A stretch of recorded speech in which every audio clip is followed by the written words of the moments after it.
Okay, it's 6 o'clock. I'm going to call to order the select board meeting. It's Thursday, October 24th, 2024. We're meeting in the lower level of the Rutland Public Library.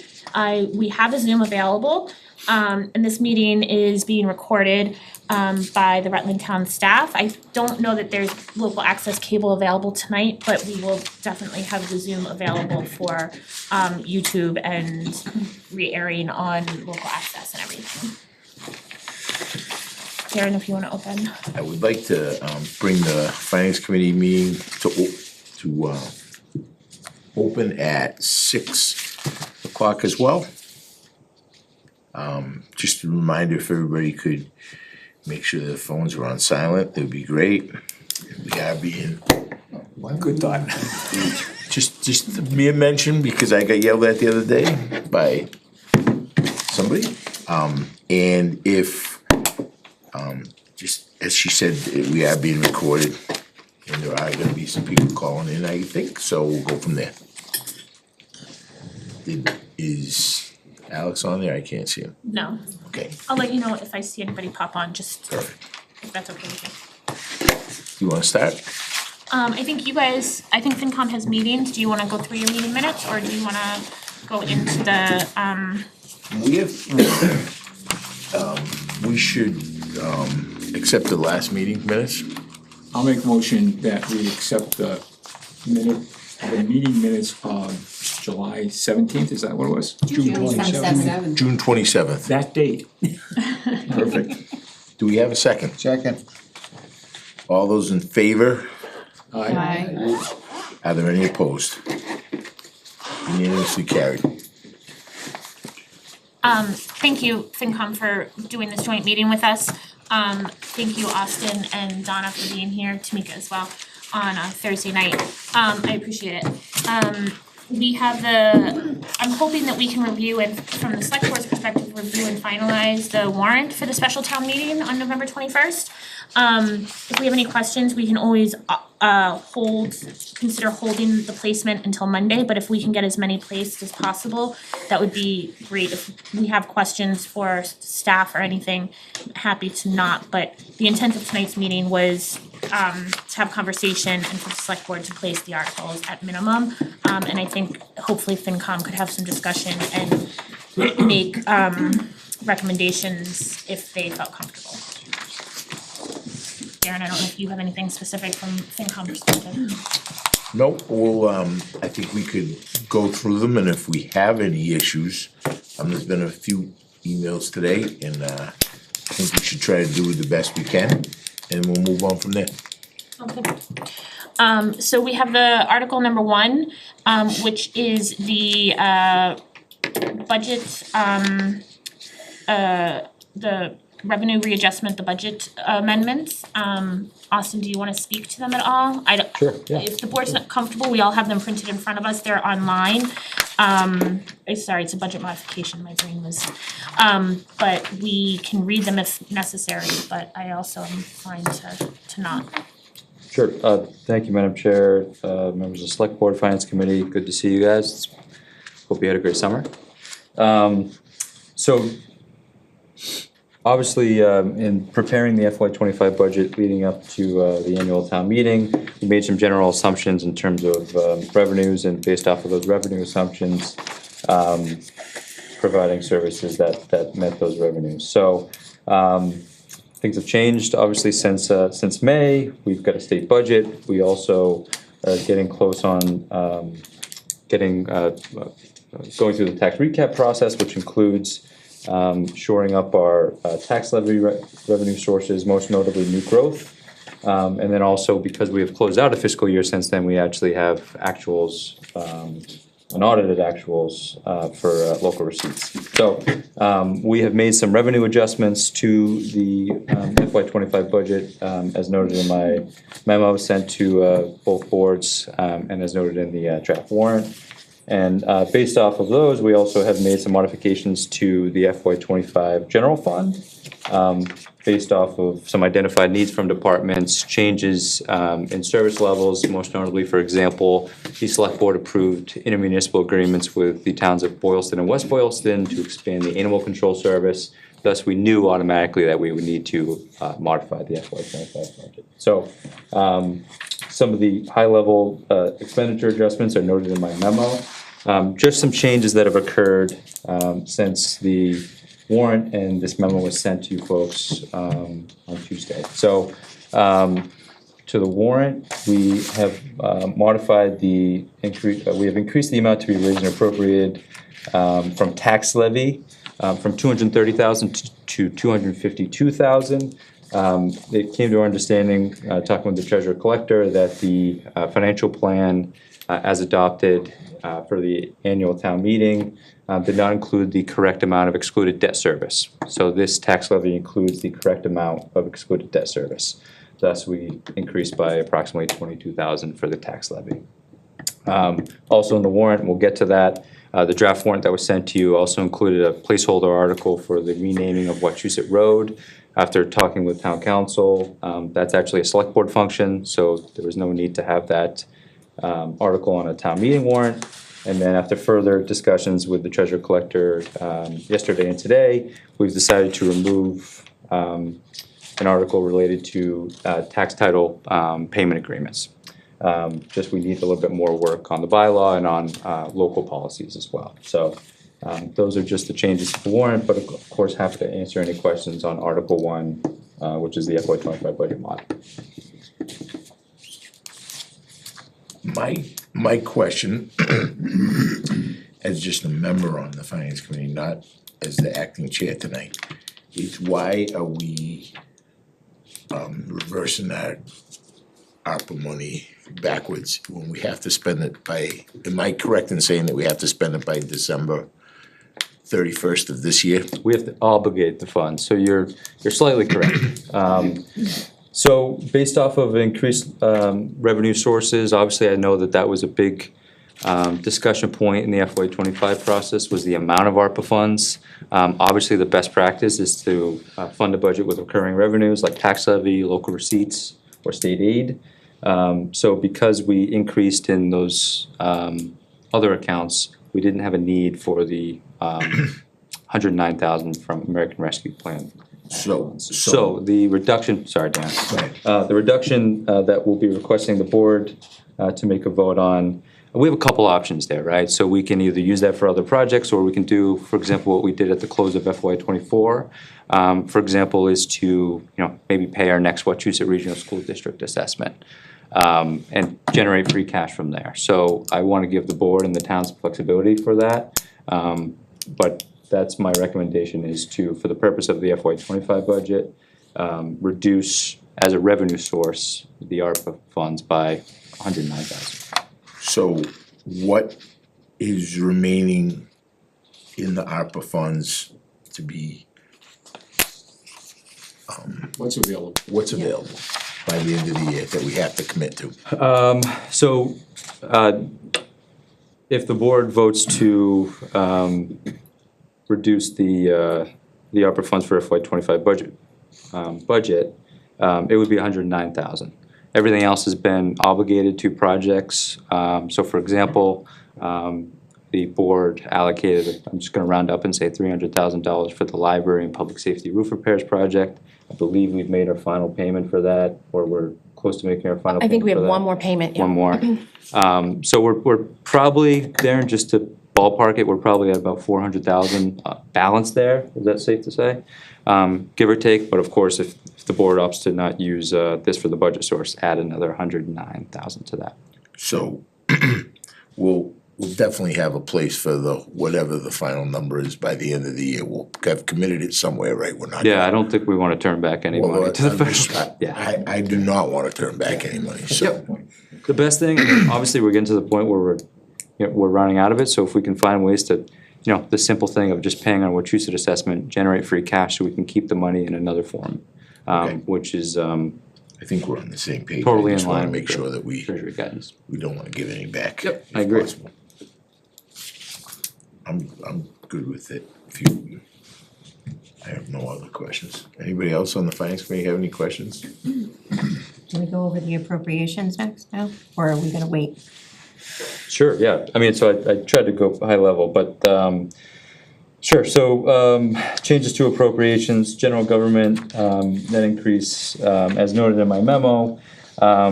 We, reached out to town departments just to see if there was any need, for additional, funding, to close out the rest of the year. So we have identified some needs in some town offices, so town clerk and assessor's office, for example. Our assistant town clerk candidly is already working these hours, ends up turning into overtime. So we're looking for the assistant town clerk's position to match the building hours, especially because that's an office that provides, especially right now, How many hours is election that? services, going from 28 to 34 hours. And assessor's office increasing 1 hour, just to provide a little bit more. So that's from 29 to 30 hours, or 19 to 20 hours, I'm sorry. Also, you know, or you may see a person next to me that maybe is a familiar or maybe not familiar face. With the transition of our HR coordinator, we identified an opportunity to bring Donna Kuchar, our town accountant, full-time as a town accountant finance director, so shifting funding from one line item to another. And we also have identified some other expenses in the general fund. For example, the town was previously relying on ARPA funds for our internet services, for example, with Spectrum. Not a great idea. So with increased revenues, we were able to fund our internet services with Spectrum, which is a contract with Spectrum. How much is that for? That is $32,000 for the remaining of this fiscal year. Town departments have identified additional supplies that are necessary. For example, select board. Select board office ends up kind of being a catch-all for some departmental needs, whether it's ink, paper, water, filters for our water, things like that, right? So just kind of, yeah, tissues, things that aren't covered in other departmental supplies accounts. So we increased select board, for example, supplies by $500 or $1,500, excuse me. So for general government, that pretty much covers it, other than one larger expense, which is approximately $65,000. In consulting with our police and fire chiefs, we are hoping to offset some future budget increases or budget impacts, if you will. We are looking to pay off early a fire engine and a police cruiser. It's approximately I'm gonna round up and say 42,000 for the fire engine and 24,000 for a police cruiser. Just again, looking to offset future budget increases as, you know, the future of fiscal year 26 is, maybe challenging, so we're just looking to pay off. I think we have 2 years left on the fire truck and 1 year left on the police cruiser. And that went to the retirement of debt principal expense line item, which is in the undistributed expenses line item. Do we have any open negotiations with union contracts at the moment, or are they all solved? They are all solved. The select board just approved a new 3-year agreement with the firefighters, which will be in effect for the next fiscal year. Okay. For public safety, as I mentioned earlier, the select board approved the intermunicipal agreement with Animal Control Service with towns of West Boylston and Boylston. So we needed to increase the appropriation for the animal control account, which is housed under the police department budget. So there was increases in the animal control officer wages, the assistant officer wages, purchase services, supplies, and other charges. In my analysis and report to the select board, we're also seeing increased revenue in our local receipts, because obviously we're charging assessments based off of population to West Boylston and Boylston. The net impact to Rutland was approximately, I think I'm gonna round up and say $150. Most of that increase was covered by Boylston and West Boylston. And you may have noticed the fire ladder truck has been out of service for a while. It's had an extensive amount of necessary repairs, and actually it was just returned, I think 2 days ago from repairs some necessary repairs. So fire chief, just trying to, I think, forecast out the rest of the year based off of his traditional repair and maintenance cycle. Asked for an additional amount of, $12,000 due to the anticipated shortfall due to the increased expenses for the fire department.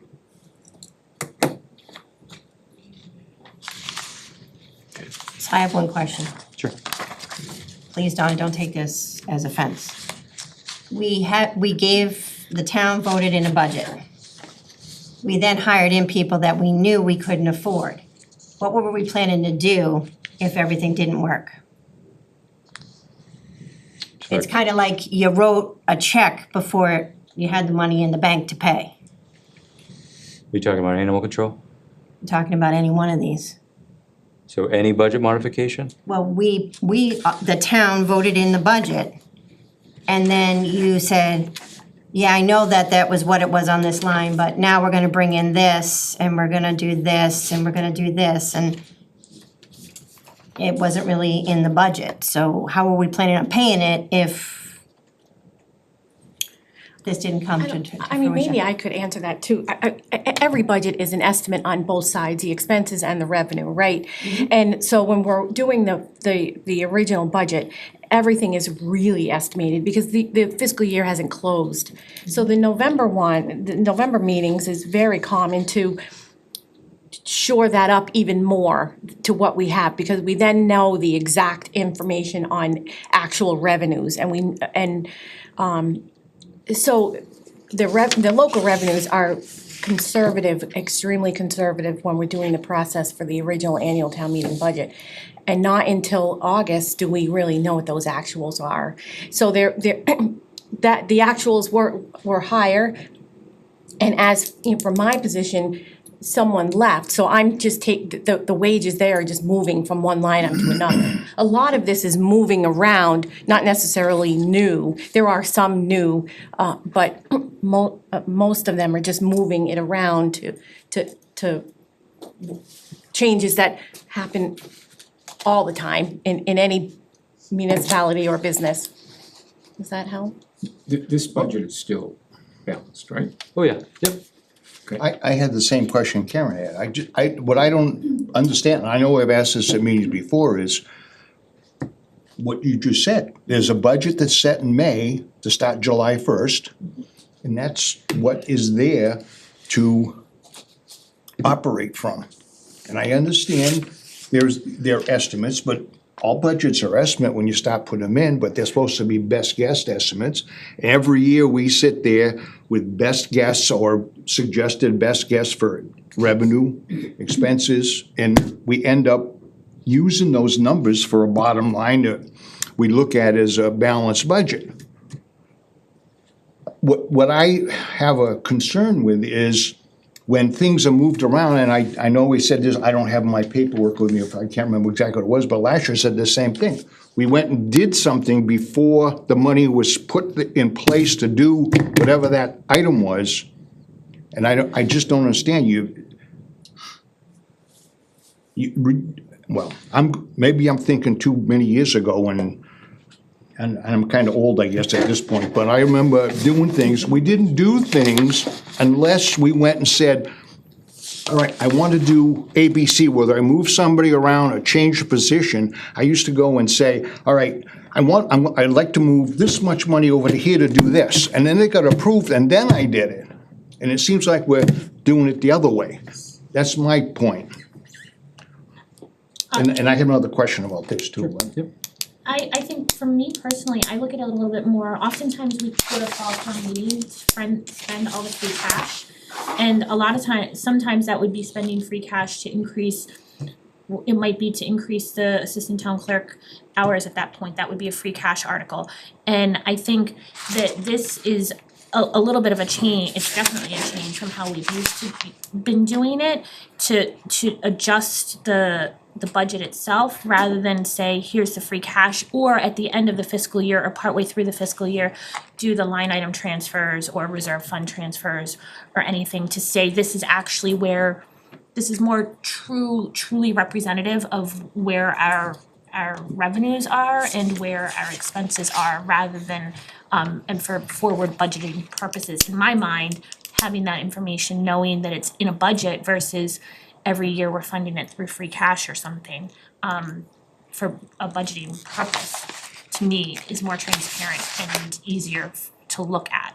No, it should be transparent, it should be there, but I guess what we're saying, I think Karen maybe is saying, it should be there before we start doing these other things, right? The money should be transferred or moved around or whatever before something is done.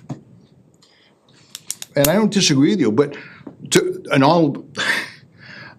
just to be upfront, we talk about November in the annual meeting, and it depends on which year we're talking about and who you're talking to, because we get hammered on, well, you shouldn't do those things in November, they should be done at the annual meeting. And then we do things at the annual meeting, and somebody will say, oh, no, that should be done in November, and we have free cash, and we know what we've got for revenues and et cetera. And I'm not saying you shouldn't adjust them, I'm just saying they should be done before something else is done that's committed to it. So the move of hiring a new finance director is a $0 change. Okay, see, from reading any of this, you don't get that. No, I'd like to see, and I'm sure the taxpayers would like to see, the detail behind this. This is a line, you've got an accounting line. Well, what makes up the accounting line? What makes up each of these lines? The differences. Yeah, I'm an sure. accountant, So I have to justify that to my boss when I bring him things. Obviously the modified budgets, in an effort to, expedite these discussions and not get into increasing a budget by $667, for example, for a supplies budget. You will see these modified budgets in your monthly expense reports that Donna sends out to you. So you'll see the line item detail that rolls up. These are roll-ups, right? I think everyone's familiar with budget roll-ups. I also just want to be responsive, I think, to some of the concerns that were mentioned by both boards during the budget preparation process.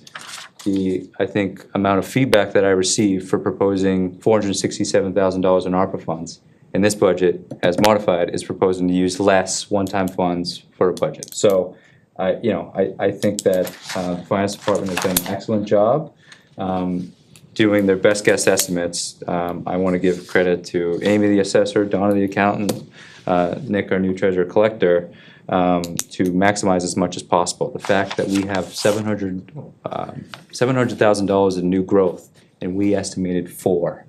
I think that's kudos to the finance department, and we're not relying on one-time revenues for this budget as much, right? We're reducing it by $109,000.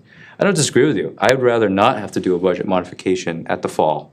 But the town's done it in the past, and we've identified additional needs and ability to cover those costs with more recurring funding sources. Like, I haven't even gotten to some of the big ones in public works, right? We were paying our electricity expenses with ARPA funds. This budget proposes to put that into the general fund. So I appreciate that feedback, but again, just trying to be responsive to some of the challenges that we identified earlier on in this year and trying to fix that with this budget mod. Well, I think I agree with you 100%. If that's the way it is, it's good to do it that way, but So my other question is, I guess I'm looking at Article 1 that we just started talking about here, and how does that relate to this page here with the changes? Because I don't see, Yeah, so I can't pick this number to this number and see where it's there, I guess is what I'm saying. Yep, so just for clarification, in the handout, it's page one, it's double-sided. So page 3 in the handout, which is my memorandum, reflects the increases in the appropriations, reflects the increases to those categories that are in gray, right? So general government, public safety, public works, human services, and education. This was the budget. This was the same format that was presented at the annual town meeting as a budget handout. The note at the bottom, budget summary is only a guide and non-binding as to raise and appropriate vote of the category total shown above and/or as a motion, right? So the totals of general government, public safety, public works, human services. So we are proposing a budget that proposes increases, and in one case, decreasing to those budget totals that are included in the handout. And for transparency purposes, including departmental budgets underneath that, which is just a sum of all the departments that are underneath that. So to simplify, increase of 143,879 in general government expenses. You'll see the new number increased 4.7 million on the budget handout sheet. So up here. Yeah, but that doesn't tie to that 140. No, so what we have in the handout doesn't tie to what you gave us tonight when we walked in. It should say, It you know, ties in. Oh, like modified budget? I see what you annual mean. town meeting, modified budget, so you can see where they Yeah, are. yeah. And I think it would be beneficial, because I know the first thing I read through your thing was IT services. I'm like, we signed a contract. What do you mean we're paying more for IT services? It should say internet services. Yeah. Before, previously paid with ARPA funds. I mean, to me, that's what they're gonna need. Town accountant, finance director, moving from HR to funds from this to this. Not, you read through this and, you know, increasing town clerk, assistant town clerk from 28 to 34 hours, and that's this amount. Assessor, 1 hour a week, this amount, so that we all see what it is. No, I understand. I think it's good feedback. But I guess that's what I was, so, see, what I was reading down here, is, are we increasing the budget by 1,841,000? No, so in that column, the FY '25 budget, this column is the modified budget, which includes our new proposals for budget numbers. So that 1.8 million is the proposed increase from the, if approved, modified FY '25 budget from the FY '24 budget. So it's FY '24 to '25. Oh, okay, so, all right, because I'm trying to find a number over here that matches up with the Yeah. 147. And you can't. No, I know, that's what I'm saying, I just, All right. I think the revenue side makes complete sense. This is very easy to understand, the revenue side. The summary down here is very difficult to understand, and that's coming from people that are involved in the budgeting process. Sure.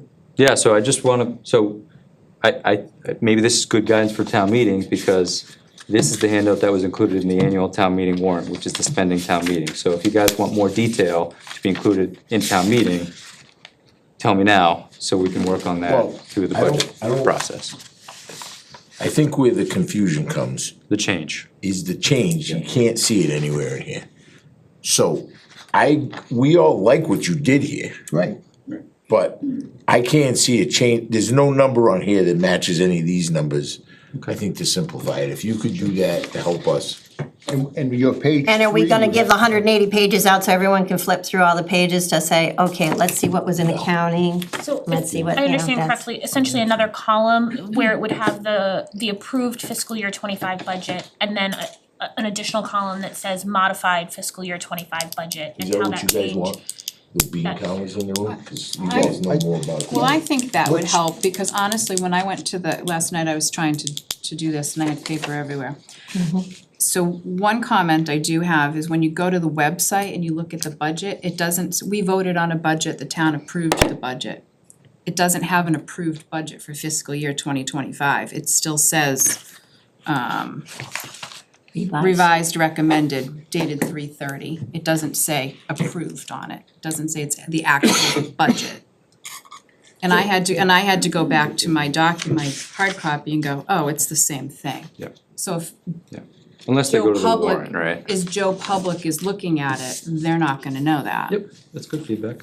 But I just, you guys spent hours doing it. I spent about 5 minutes and I couldn't come with that number anywhere over No. here and I was scared. And I just, I'm not- The 147 that we got tonight doesn't tie to Anything. this, I mean, I did it line by line comparing it to the Right. budget, and that was the 143 that we had got Tuesday. Right. So that hasn't been updated. Austin, But you I said think it something would on help. page 3, you had some explanation on numbers you just looked at there, page 3 or something you said? No, that's the one that you were looking at. So this is page 3 of the. Oh, okay, all right. I thought you had another memo that To I didn't Wynn's have in point, here. it's important that we have a roadmap. We're able to guide people from what they know that they did at the town meeting in May and what we're asking them to do to this one. So if you can just structure it so that it becomes Cause I simple don't think for there would people be that- anywhere near the amount of questions about this if you could actually done it, just so you could see it. Cause there's people in the finance committee that are very good with numbers. There's 3 or 4 of them that are way better with numbers than me and I'm gonna say Tommy.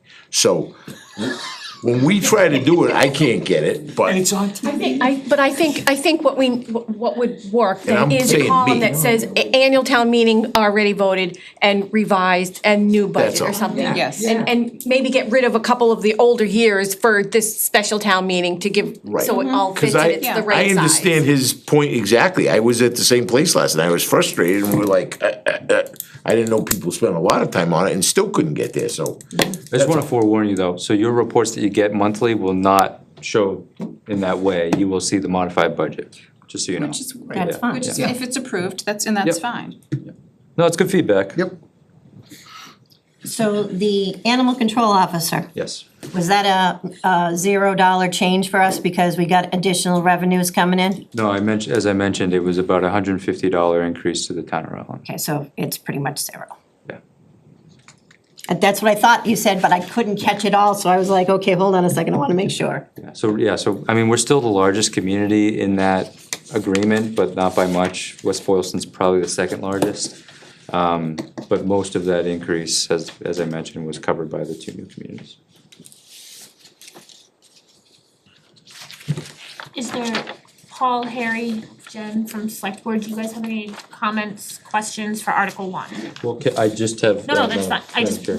no, that's, I'm not done with Article 1 though. I just, before, Oh, yeah. before we go on with this, I mean, maybe you'll touch base on it, but if they have anything about the conversation that's happened thus far. Okay. I appreciate that, thank you, Madam Chair, but I don't really have any questions there. I guess if I have anything in terms of like public safety expenses up 50,000, I'd wanna get into a little bit more detail, but I don't know if I wanna take the time here to do it. Okay, I can sit down with you Yeah. and go through that, unless we're approving this tonight, but I'm just trying to figure, is that part of the extra fixing of the public safety building? No, so as I just mentioned, Harry, a bulk of that, Was the fire truck? 50,000, no, was, the animal control service. Oh, So increasing, salary for the animal control officer, Okay. bringing on a 24-hour, part-time animal control officer, and then slightly increasing, purchase services, supplies, things like that. I know. And then it was $12,000 for the fire ladder truck. I know she's with the police, but somehow my comes to the public safety building, I don't Yeah. associate with police. Yeah, so it's under that Department of Public Safety. Okay. So, but that 50,000 was offset by the revenue increases, To $150. right? Yeah, so you'll see the increase in local receipts. Okay, yep. Okay. Essentially, you're looking at what we do at the end of the fiscal year is to transfer within a department budget from one account to another. So that's essentially the way I'm looking at it. Yeah, hopefully we have less transfers at the end of the year, but we'll see. As I mentioned, some increases in public works expenses, most notably, we identified that there would be a budget shortfall in waste disposal, so all the dumpsters for all town buildings. Just looking at prior year expenses, I think it was just an oversight, I think, in the budget development process. We spend on average around $19,000, so we increased the budget to $20,000 for the Public Works Operations Division. Also, because of the passage of the Stormwater Enterprise Fund, we actually reduced there was actually a stormwater management line in the Public Works, also Operations Division. So we not zeroed out, there's I wanna say this number, there's $666 in That they had expenses. spent it out of it, yes. So we just reduced by the approximate amount, I think it was 38,343 or something like that, right? Yep. And then slight increases, for highway purchase services of $27.50, and then, town vehicle fuel, increase of $8,000 to that account, just to account for, again, prior year expenses. So, net impact for Public Works, after the reduction and slight increase was $35,000 for the Public Works Department. That's GIS licensing. Yep, so, our water and sewer, functions and our asset management for our infrastructure for water, sewer, and stormwater. The Public Works Department previously maintained, GIS, so it's, very similar to your property record card.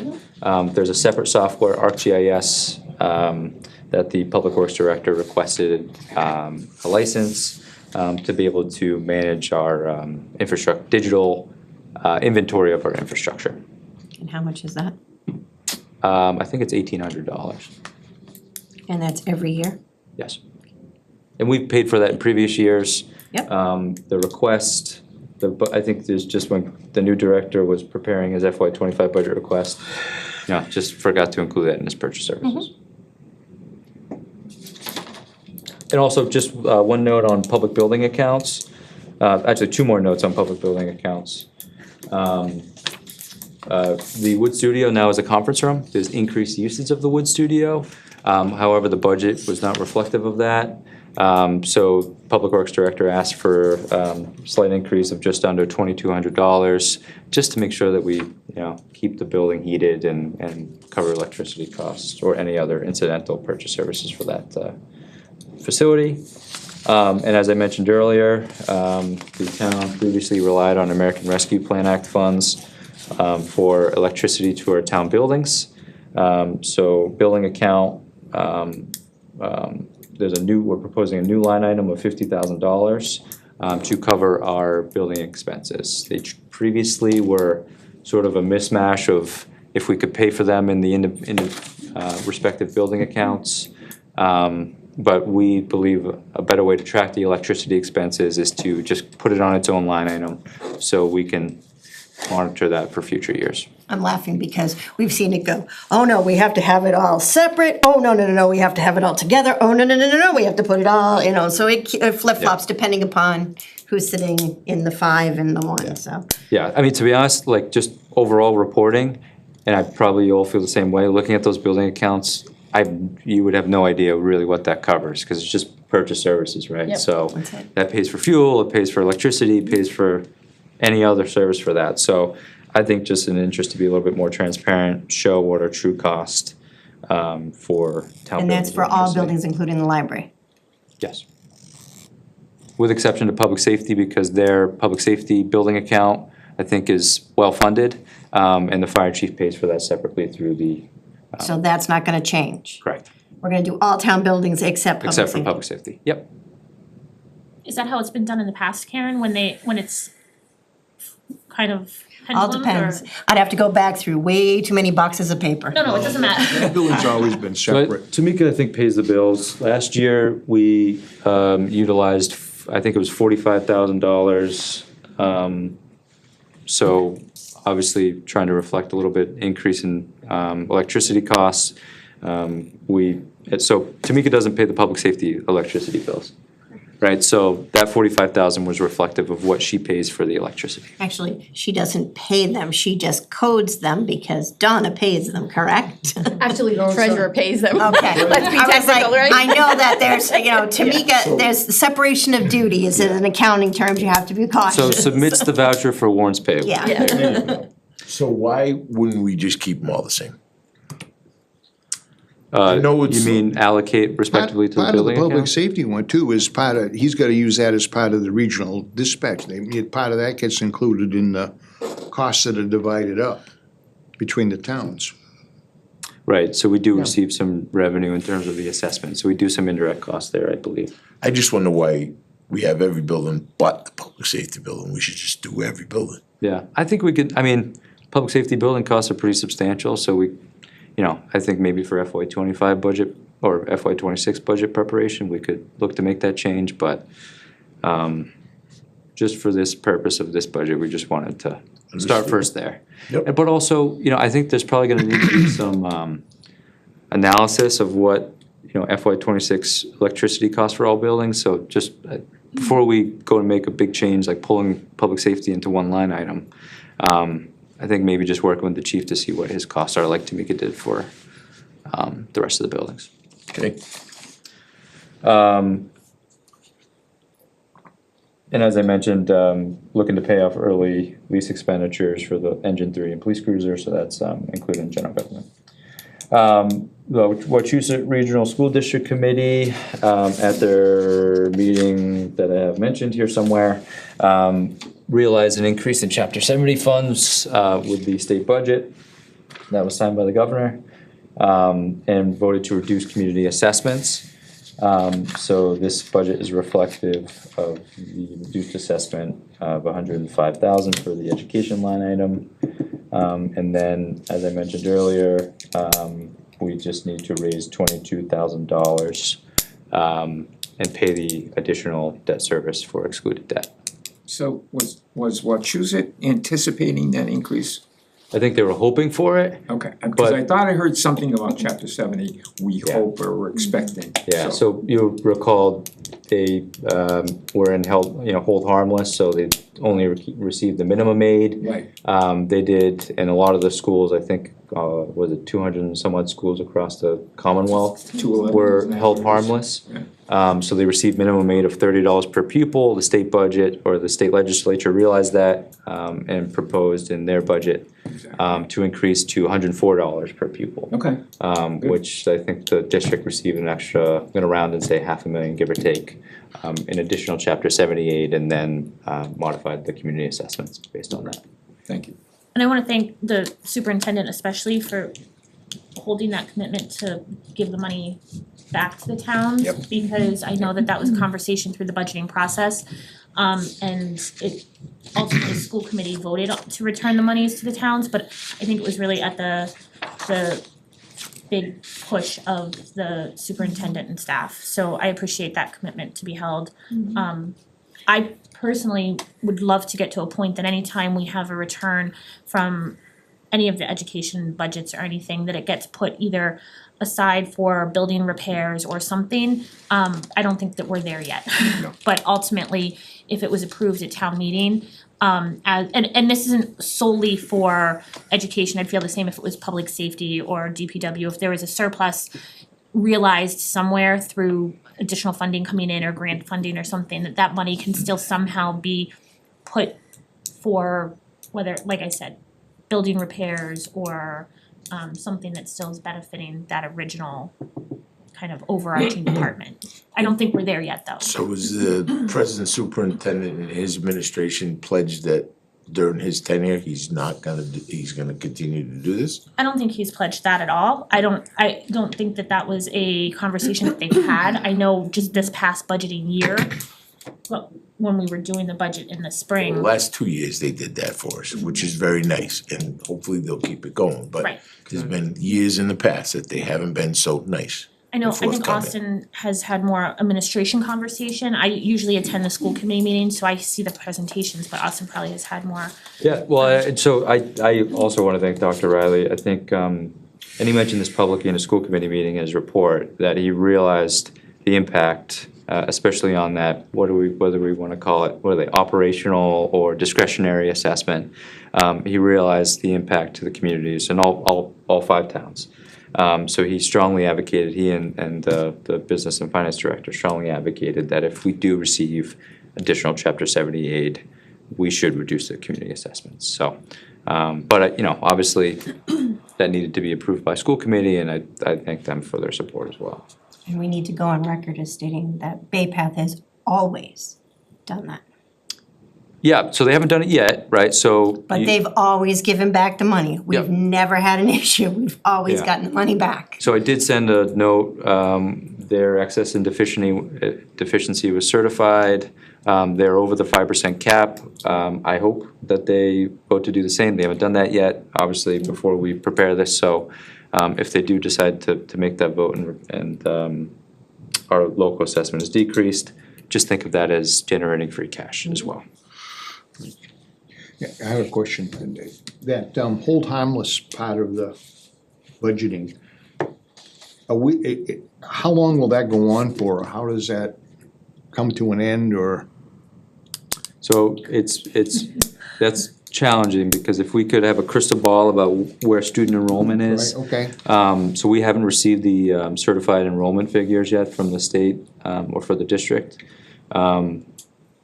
I believe unofficially, they had mentioned at a school committee meeting that they believe that they are in this similar position as last year, but again, it's also dependent on the inflation factor as well, and what that minimum aid looks like. But it really depends on October 1 enrollment numbers. Okay. So So when our enrollment gets back up to a certain level, then we go back to the regular. Yeah, pretty much, as long as we don't decrease over the previous October 1 years, Okay. you know, kind of have, I hate to call it, but a normal Chapter 70 increase. But obviously, the way that the Chapter 70 formula is calculated, if you decrease enrollment, you're considered in hold harmless and you receive that minimum aid. Yeah. So there was if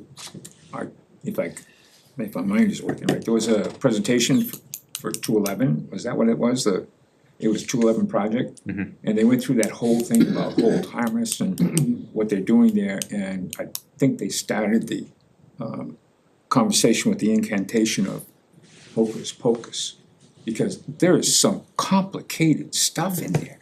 I mean, there is no easy answer, and they pretty much said that at the all doing it. There's no easy answer to any of this, and they took us all through it. But it was entertaining, Not in a good way. not in a good way.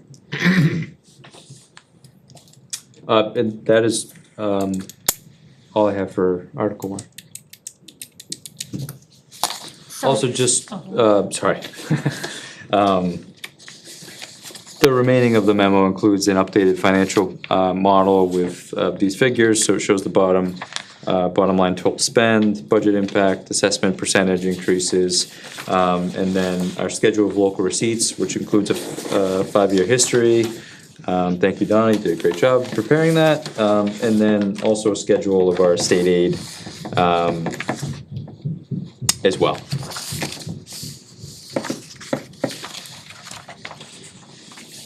So from select board position, I was, like I had mentioned at the beginning of the meeting, hoping that we would go through the articles and place them tonight. And then offer FinCom the opportunity to make recommendations as well. So does select board have any questions, concerns, considerations with the placing of Article 1?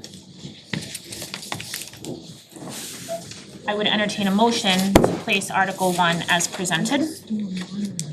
So moved. Do we have a second? Second. Any conversation, questions? I want everybody to feel comfortable with it. I think Austin got some good feedback from FinCom. Thank you for the kind of presentation handouts for the special town meeting, so. I don't know if you're talking to select board or FinCom right at the moment, but I do have a question. I might have missed something, but why is there $125,000 figure in this memo in the draft I got this morning? And this one's $147,000? I'm sorry, could you repeat that? I was talking to Donna. So on this memo, it says the increase is 125. Yeah. And when I got this morning, it said 125, and now it says 147. Yep, great question. So we received probably about an hour ago, well, was it an hour? Yeah, just before this meeting, final guidance from town council about the excluded debt figure. So the increase from 125 to 147 is the excluded debt figure of approximately, is it 22? 22.4, yeah. 20, so that's under the tax levy, so yeah, 22,743, right? So it just wasn't included in the previous draft warrant that I sent you earlier. Thank you.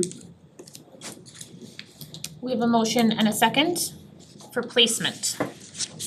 Roll call. I'll start with Harry. That's an aye. Ledger I. Whitman I. I don't know if you want conversation for Do select. we have a motion for a recommendation from the finance committee? I recommend favorable that we should have favorable action on Article 1. Second. Okay, we've got a motion and a second. I'll do just a majority. Is there any discussion? Yeah, I would feel more comfortable if we could have another meeting for this so that we could actually go over this and actually check it through. Because he's rattling off a bunch of things and we really only had this Okay. very short period of time. That's my opinion. Right. But there's a lot of numbers here that we haven't had a chance to really look at. Well, I guess just to counter that, he's gonna get us something that's gonna give us a different display, right? I mean, that's what you're proposing, Austin, right? You'll get us a presentation that will show that change. Yeah, but I need to go through this and I wanna make sure that this all makes sense compared to what we said and cause, I'm writing down quick, and I just kinda wanna. You wanna go back to the. I wanna go back to the lovely 149 million page report and all that stuff, so. Alright, so we have a motion and a second on the floor to approve it, right? Yeah, I thought we went through the numbers pretty extensively. Unless we have an amendment, unless there's any more discussion, and someone presents an amendment to that motion, we're gonna have a vote. Okay. We're gonna do a roll call vote, just so now there's a little bit of contention. I'll start with Rochelle. Rochelle is aye. Now, Yay. Monica, nay. Mr. Purcell. Purcell, aye. O'Malley, aye. Okay, we have, the motion has passed to move this and accept it. I would ask that within the next couple days, that we get a little bit more clarification for the finance committee, if you could help us out with that. The way we described, like another line or whatever you want. And then that would give Karen the opportunity to review it. It's not just that, I wanna see this comes from here and was the net change was 0, it moved from here to here. I want more detail, period. He Is I'm- promised us that he was gonna give In us that. 15 minutes, it's hard to write everything down. And I would say if we find something wrong, we can revisit it. Darren, how did you vote? Yeah. You're yay. I was a yay. Okay, I'm sorry, I just missed that. Sorry, I'm a yay, Okay, and the motion passed. yep, it carried, But okay. with, it carried, but with we reserve the right to have another go with this if the information isn't clear to everybody in the finance committee. Well, so let me understand. We've voted to Favorably, recommend favorable to the town. correct. Now, I don't know, how would we do that if it came back? Would we have to come to another meeting? And we have to reintroduce the topic and then take another vote? I think it would be another, if I may, another meeting before the November 7th Right. posting. And we are hoping to sign the warrant on Monday. And remind me, the recommendations are usually included on the warrant now, correct? Okay. So we have until Monday to, as Darren was saying, get the I information. think we have until the night of the town meeting. If the finance committee posts a legally posted meeting and we get together, we recommend it, or we wanna take that back, and we change our recommendation and we Okay. explain it. Okay, If it came to that. sure, As of this moment, right. we recommend favorably. Correct. And we will post maybe a meeting the night of or another we day normally do. before that, and we will come up with a plan. I don't think I don't think it's fair to Austin and the selectmen that we do it the night of. I think they should have a little bit of, Opportunity? yes. Yeah.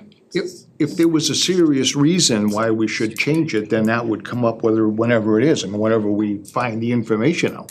But we're not On gonna the do other it hand, just for the heck of On the it. other hand, I don't think it was quite fair that we received this information at 8:20 on Tuesday night either. No, a little I bit don't of notice disagree would with have you. been In nice. full disclosure, I received a phone call from the town administrator, and he apologized for that, and he understands that it kind of put us into a little bit of a bind.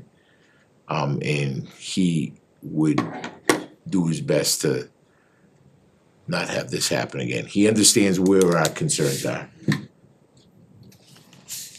If I could, just, and I've only been on full-time for 3 weeks, so things are moving a little slower here this year, so.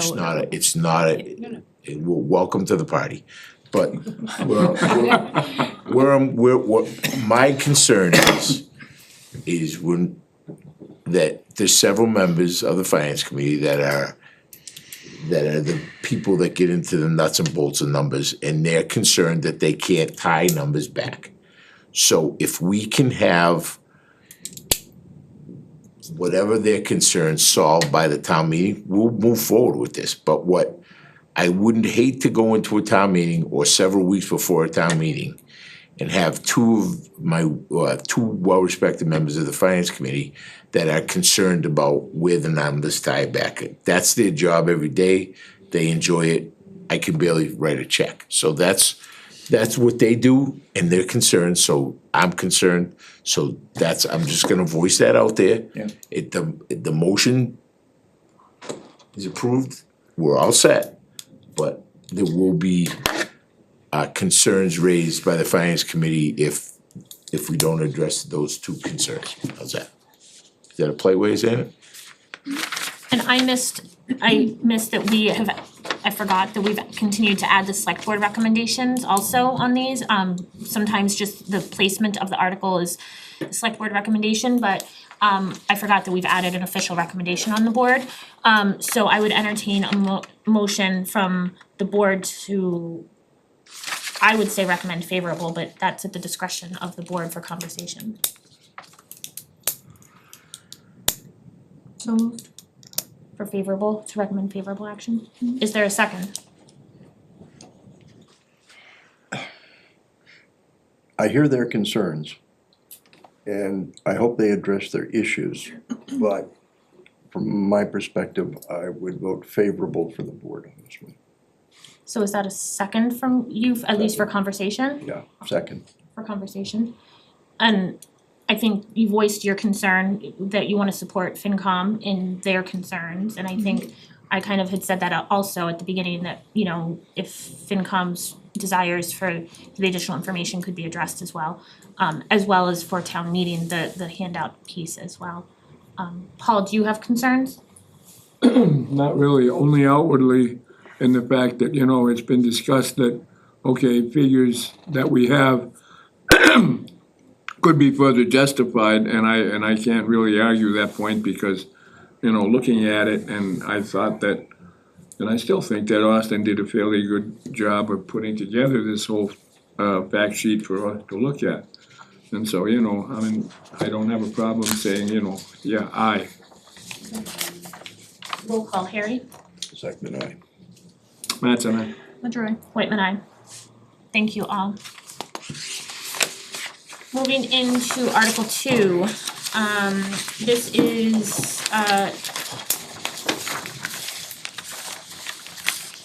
Austin, do you wanna speak? Thank you, Madam Chair. I just wanna, I hate to go back just for a second, but that other sheet you had with all those numbers on it, what went into these other numbers, can we get a copy of that too? Sure. That you had? I mean, I just wanna say, I think you did a good job on this, I just think we're looking for more clarity as where the numbers bounce back and forth, that's all. Not that, I think you did a great job on all this. Thank you. Thank you to the whole team for the work. So Article 2. So far. No, and it's just the detail, Good one to that's clarify. all I want is detail. So Article 2 is a a request of the town to transfer the sum of $80,000 from receipts reserved for appropriation from the sale of real estate for the purpose of funding a municipal services facility, town hall and senior center, master plan and preliminary design. This is based off of a select board action use of $33,000 opera funds earlier this year to conduct a space needs assessment for the town hall and senior center facilities. The results of that assessment are being presented to the select board at their meeting on Monday. This is mostly a placeholder article for the board and finance committee to consider. Obviously, members of the community are familiar with the condition of both our town hall annex and senior center facility. Based off of the preliminary results of the space needs assessment, we're asking for additional funds from the Heights money to advance aspects of that study into the form of a master plan and preliminary design.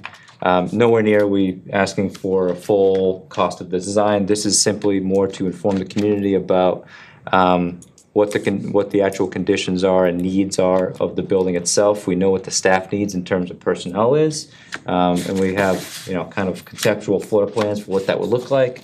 But this is more so to inform the community about the town hall and senior center projects, and actually to get third-party cost estimates. So the explanation goes into the full scope of what the study would actually provide in terms of deliverables, but just high level, taking a little bit deeper look at both of the facilities for the community to make a future decision about, if they want to advance with the project, one project, so a town hall project, senior center project, just to give a little bit more realistic figures in terms of numbers, but also design for people to look at and have feedback.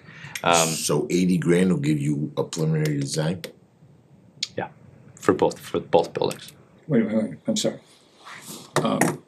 80,000 is a feasibility study? So, Or no, it's a so design? master plan and preliminary design. So this isn't gonna be something that you can build the building off of. By no means is this not like a, what do they call that your husband looks at all day? I can't think of those. Blueprint, there you go. Blueprint. I should know it.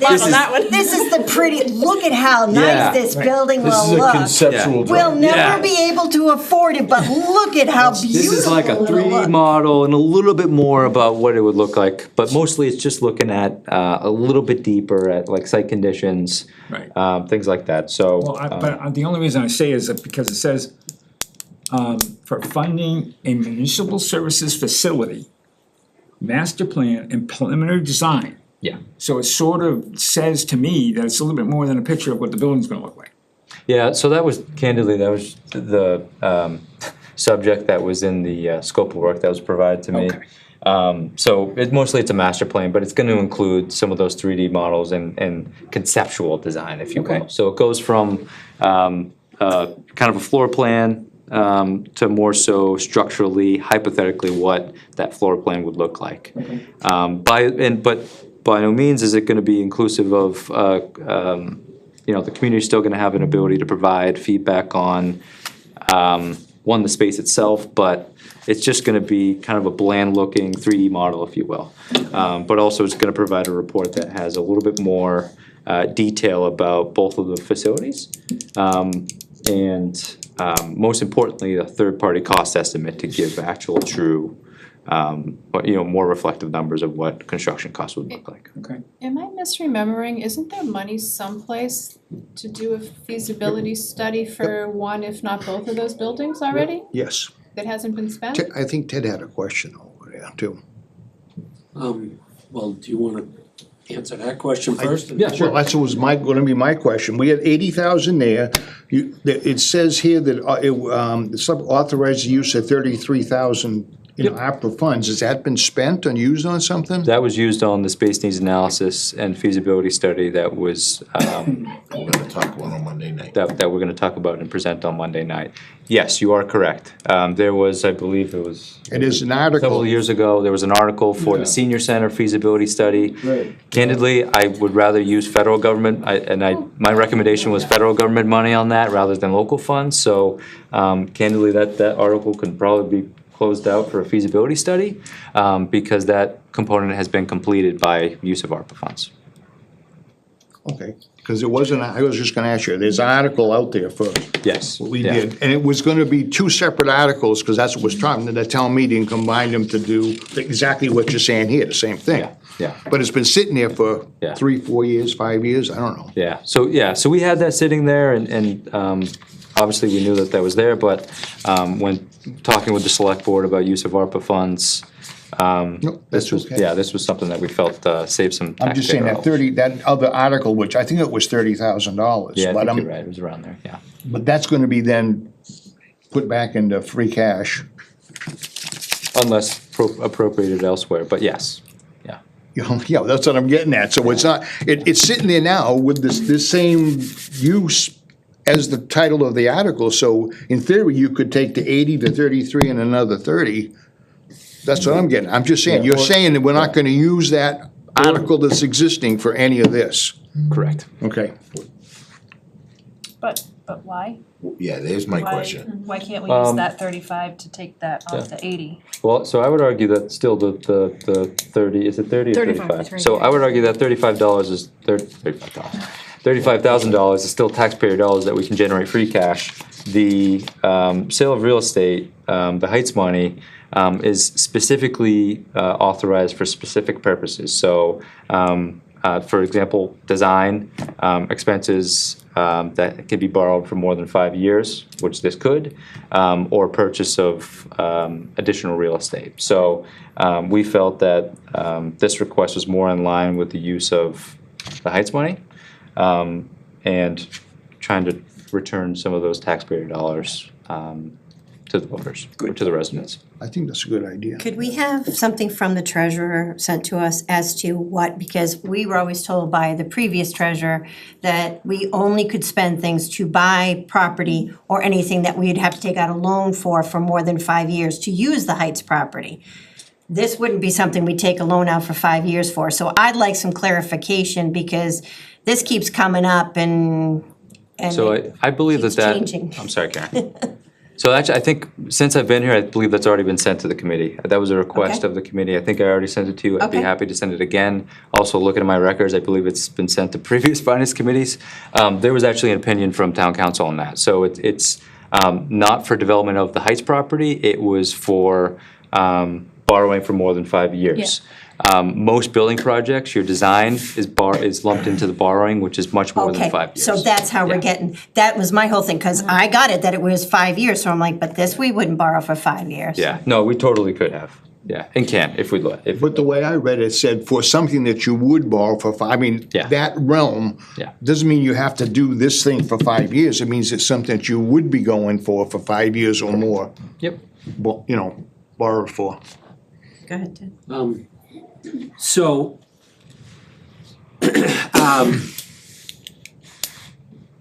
what if we spend the $80,000 and then say, we're not gonna do it? Are we then dead in the water? Cause one of my thinking is, would this be a good place to spend 80 of the 109 ARPA $1,000 that we got left to spend before New Year's Eve? Was gonna be a question of mine. Yeah, sure. So I think the first component of, hypothetically, if the town doesn't like the design or the costs that come back from the result of this, I think that's a risk that you take always, right, with any building project or any initiative, right? But I think it's better to inform the voters about hypothetically what that looks like. But if we don't, or it gets voted down, we're not gonna do it, then we're not gonna borrow the money for 5 years, so then we've broken rules. No, but these, No. yeah, but again, this doesn't require that we would have to borrow it, right? These are just, this is an This is a expense. design. This is an expense that would have been borrowed or you could have borrowed. Someone just said that it, so it's could be something. Yes. All right, that seems pretty nebulous, Yes, you but are correct. No, anyway. I think what, again, going back to what I read, it's, you could spend this money on something that you would, the project would be something that you would have to borrow for more than 5 years. And that's what this is for, it's something that, if you did do it, it would be borrowed for 5 years or more. So we have plans for the new updated town hall? Well, that's my next question. What? No, so we've never actually gone to a formal like plan process. Again, I think we have like 5 different iterations of floor plans, but nowhere near anywhere close to, more of a conceptual design at all. If I may, Go ahead, Jeff, sorry. if I may, to your point, Karen, that was one of, I think at our select board goals and objectives session, was one of the things that we seem to have iterations of these plans that then just sit and nobody wants to move farther. And it's becoming a critical need at this point for space for our seniors, for recreation, for the town departments as the town grows. And so it was a commitment from our goals and objectives meeting that to truly try to move a project forward that kind of encompasses all of those needs. So that was, but to your point, yeah, we found stacks of them from, I think, almost every iteration of a town administrator. And even like before that, I saw some Yeah. really old stuff. We haven't had a building project in a while, I recognize that. But obviously, everyone looks at the condition of all of our buildings, even, I think this one's fairly recent if you think about the condition of some of the other buildings, but this building has substantial needs as well. But you look at the condition of town hall and senior center, and working with the board, that was identified as a goal and as a need for the priority project, so. So my question was gonna be, or is, you just talked about all those old plans and but there is material in there that we spent money on that may be valuable to you. I'm not saying you should use those, but there were some extensive work done, because people had to determine how much space for certain departments, how would it lay out, how you're gonna connect buildings or not connect buildings. So my question just is there gonna be some reference to at least looking at that, or whoever's gonna do the price, say, okay, well, you got some information here, no, this is no good, so we can't use that, and then get rid of it if you can't use it. So, I agree with that. So, that did happen. All of the prior information, all the conceptual floor plans, all the old stuff, just to put it bluntly, was sent to the engineer that conducted the space needs analysis. So all that was provided to them, and then as a part of that, they, talked to town staff about what their needs are, measured the spaces again to make sure that they were reflective of current needs, but also projected future needs, right? Our town hall is over 100 years old. I think it's probably not unreasonable to expect that if we do another town hall project, it's gonna last for a while too. So we wanna also try to plan for future growth as well. So they also reflected an increase in demand and services, things like that. And ensure accessibility and everything, 'cause some of the plans didn't have any accessibility, so essentially kept the second floor of town hall unusable. The doorways, I don't think all the doorways meet ADA requirements, bathrooms. Well, whatever you build now is gonna have to meet all those requirements. Right, but no some of question the, about I think that. some of the old plans did. Yeah. I'm just saying, the town has spent money on some of those things. If we can get some value out of it, use the value at least, and then get rid of the rest. Yes, things change, no question about that. So to that point, getting rid of, because there's history, there's memory that says this stuff is out there. A year from now, I don't know that we wanna be able to be discussing, well, did you use the plans from 1742? Well, they weren't that old, but Some were pretty close. Well, I don't think, our town hall's not 100 I'm years making a old. point. Almost, it was like 1919, I think I saw in a town report that we moved in. So we shouldn't be referring back to anyways. those things, No. it's done. And maybe if the architect or the engineer could make a reference and say, we looked at this one and this is what we brought forward. Right. And log it, throw the rest of them away, we're done with them. I'm done. So that in another 10 years, we can say, remember in 2024? You did that when study? we did this study, where is it? Where the hell is that? So You know, the last one that got tabled? But, so this is also incredibly important for our capital planning process, right? So I really don't wanna put ballpark figures in our capital improvement plan anymore.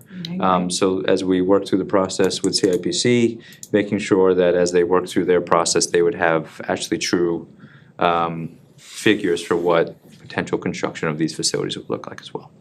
And to maintain a stable tax rate as we have some big debt falling off in the upcoming years to maintain that stability. my point, and this is going against every fiber in my body, is are we, is $80,000 enough money? Thank you. Why don't, we've got all that money up the heights, why wouldn't we put a number of $200,000 on there? So, We got a pile, wait, hear me out. Yep. We got a pile of cash up there. He doesn't have to spend it all, but I don't wanna do this again. Are we there with 80, or if we modified this to 200,000 or a number substantially bigger than this, we could use that pile of cash up there for something constructive that we can't do anything with it any other time. And I don't wanna keep going back to I wanna just do it once. Yeah, but So, if the 80 is enough to do. is the 80 enough? Well, if the 80 is enough to do what the proposal says, then I don't think we go any more than 80. I mean, Well, you if got you 80 wanna be plus able- 33, right? Well, I'm just saying it says that some of It's been 80,000. spent. Because we already did the needs analysis. Okay. I'll take more money if you wanna, no, I'm just kidding. I'm serious. So I can think speak we on that. should So stay. 80,000 was based off of an actual solicitation and quote received from our consulting engineer that's been assisting us with this project. So this 80,000 is reflective of my conversation with the engineer for what that next design or what this next, So you're gonna promise us yeah, 80,000 is the quote. that we're not gonna go over, we're never gonna come back for a preliminary study on these buildings or preliminary draft drawings? I'm trying not to hem you into a corner here, I'm No, trying to so- give you more money. This is just for the master plan, so this, we still need to get to advanced design, right? So we still need to get to, 30, 50, or, 25, 75, 100% design. Exactly, so where I'm going with this is. Yeah, so 80,000 will not design the building, for sure, that's. No, we understand that, but is 80,000 enough to get you where you wanna go? Yes. And If I might follow up on that. So 80,000, because I'm looking at this, and being on CIPC, my mind jumps to different places. To confirm the general placement and elevation of existing and proposed buildings, and will focus on the key elements of site feasibility, look in all the places we have in town where we could build, cost of it, including the zoning and permitting requirements, environmental conditions, parking and circulation, traffic, all of this can be done for $80,000. I find that to be a little, we're trying to give you more money. yeah. You're not gonna spend it, I don't find that to be quite I think we should get more, I think that. feasible within the realm. Guys, So that's why I'm asking. I don't know how much more clear I can be. This is an actual estimate that was received from Weston and Sampson about what these tasks as described are. Seriously. So to Yes. answer your question, yes, it isn't. But also, I just wanna speak to the capital plan, also has $1 million for design of a fire station. I don't think that that's realistic either. Right. The cost of fire stations, and especially for designs, is also incredibly exorbitant. So, I understand and I appreciate the concern about, funding for design, but I'm not asking for design, I'm asking for a master plan, and conceptual design, and this is based off of actual, quotes that were received. Okay. And we're gonna be back at this again. This is not a, get it done in 2 weeks. I just don't wanna be back in the initial stages. Yep. After that, I'm good. He said we're gonna, Yeah, okay? We'll hold them to it. Well, the feasibility study too is what first step in what before you can go with your other stuff, so. Yep, feasibility, master plan, and then as a part of that, so we're gonna, the community will get a report which costs $80,000, that informs what is being described here. Another question. We have our master plan almost completed for the town. does this piece, this master plan piece fit into the town's master plan? Or is this a separate master plan that we're doing for just buildings in town? For the senior center and Yeah, specific building. it's. Yeah, well, so it's is- specific to the town hall and the senior center. Right. So just for those two buildings. So essentially for town offices, Yeah. apart from library and public safety, DPW. Okay. Okay, And the senior center, you said too, right? Yeah, yeah, that's a town office. I would entertain a motion to place Article 2 as presented. So moved. Is there a second? You know, when we're not on the dais, you know. I know, and nobody's like, everybody's, is there a second? Second. Is there any additional conversation? Roll call, Harry? Second, aye. That's an aye. Ledger I. Whitman, aye. I would entertain a motion from the select board to recommend favorably on this based on the conversation. If anyone feels differently, that motion is fine as well. So moved. Favorable? Favorable. Is there a second? Second. Any conversation? Roll call. Harry? Second, aye. That's an aye. Ledger I. Whitman, aye. okay, I would entertain a motion from the finance committee on what we would like to do with this. Based on all this information we just got, I would move to recommend favorable action from the finance committee to the Second. town. Second. We have a motion and a second. Do we have any other further discussion? I'd like to have just a roll. Shala, aye. Shall I? Karen? Narwhal, aye. Lynn? Winika I. Purcell, aye. O'Malley, aye. Okay, and Ross, aye. Thank you. Thank you, Austin. And we'll look forward to the, And when was this supposed to come in? When are we gonna see this, you think? How old are you now? This afternoon? No. So, I mean, there's a lot of work that needs to be done. I would estimate, I think the feasibility study took about 5 months. This is a little bit more obviously comprehensive, maybe 6 to 8 months. Okay. but I do think it's important to continue the conversation if these plans come back and have the honest conversation to continue to move it forward. And to everyone's point here, not just have it sit on a shelf. Obviously, this is a long-term project, but to keep, it moving, You got the momentum going. yeah. Okay, we're And if the good. debt service is falling off. Thank you. Article 3, for the next few articles, I believe they were the recommendation from the treasurer collector, kind of to accept MGL. Austin, do you wanna speak to these? Just briefly, but I'll defer to Donna to speak, I think, a little bit more in depth about it. But some of these requests are mostly housekeeping articles after looking at some statutes that were accepted or weren't accepted. But also, you may be aware that Massachusetts municipal finance is undergoing some interesting changes at the state level.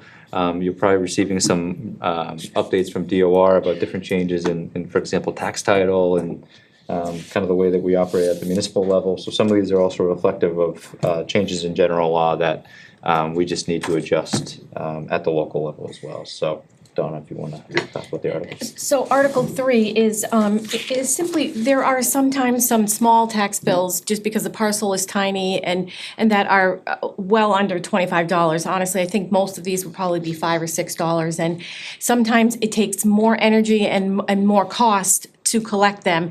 And so he's just looking for, if necessary, there are taxpayers that do pay those small ones, right? It's just, if necessary, to not to put something of $5 in tax title, right? Because it takes so long and so much process. And so I'm confident that this would not happen until after the May 1st due date, and then it would be reviewed as to see where it was, and maybe it would make sense to ask this assessors for an abatement of under $25. So, So you're writing off that $25 debt. up to $25. Up to 25. Yeah. Should we have is there language any place that says $25 or? Well, it's in Mass General, it's in the explanation, but Mass General, it's referencing Mass General law, which is what we're asking to be accepted, right? So that says $25. In that law, yeah. So we're 25 writing or off the less. $25. 25 or less. Right. And that, I would think, so that's in the state law, that's not necessarily in the warrant. Doesn't need to be in the warrant. No, I think it is very clear, the explanation is there, but no, we wouldn't want it in the article, because the article would be accepting that law. Alright, Yeah. good. John, what does that get charged against? Overlay, allowance for abatement and exemptions. Okay.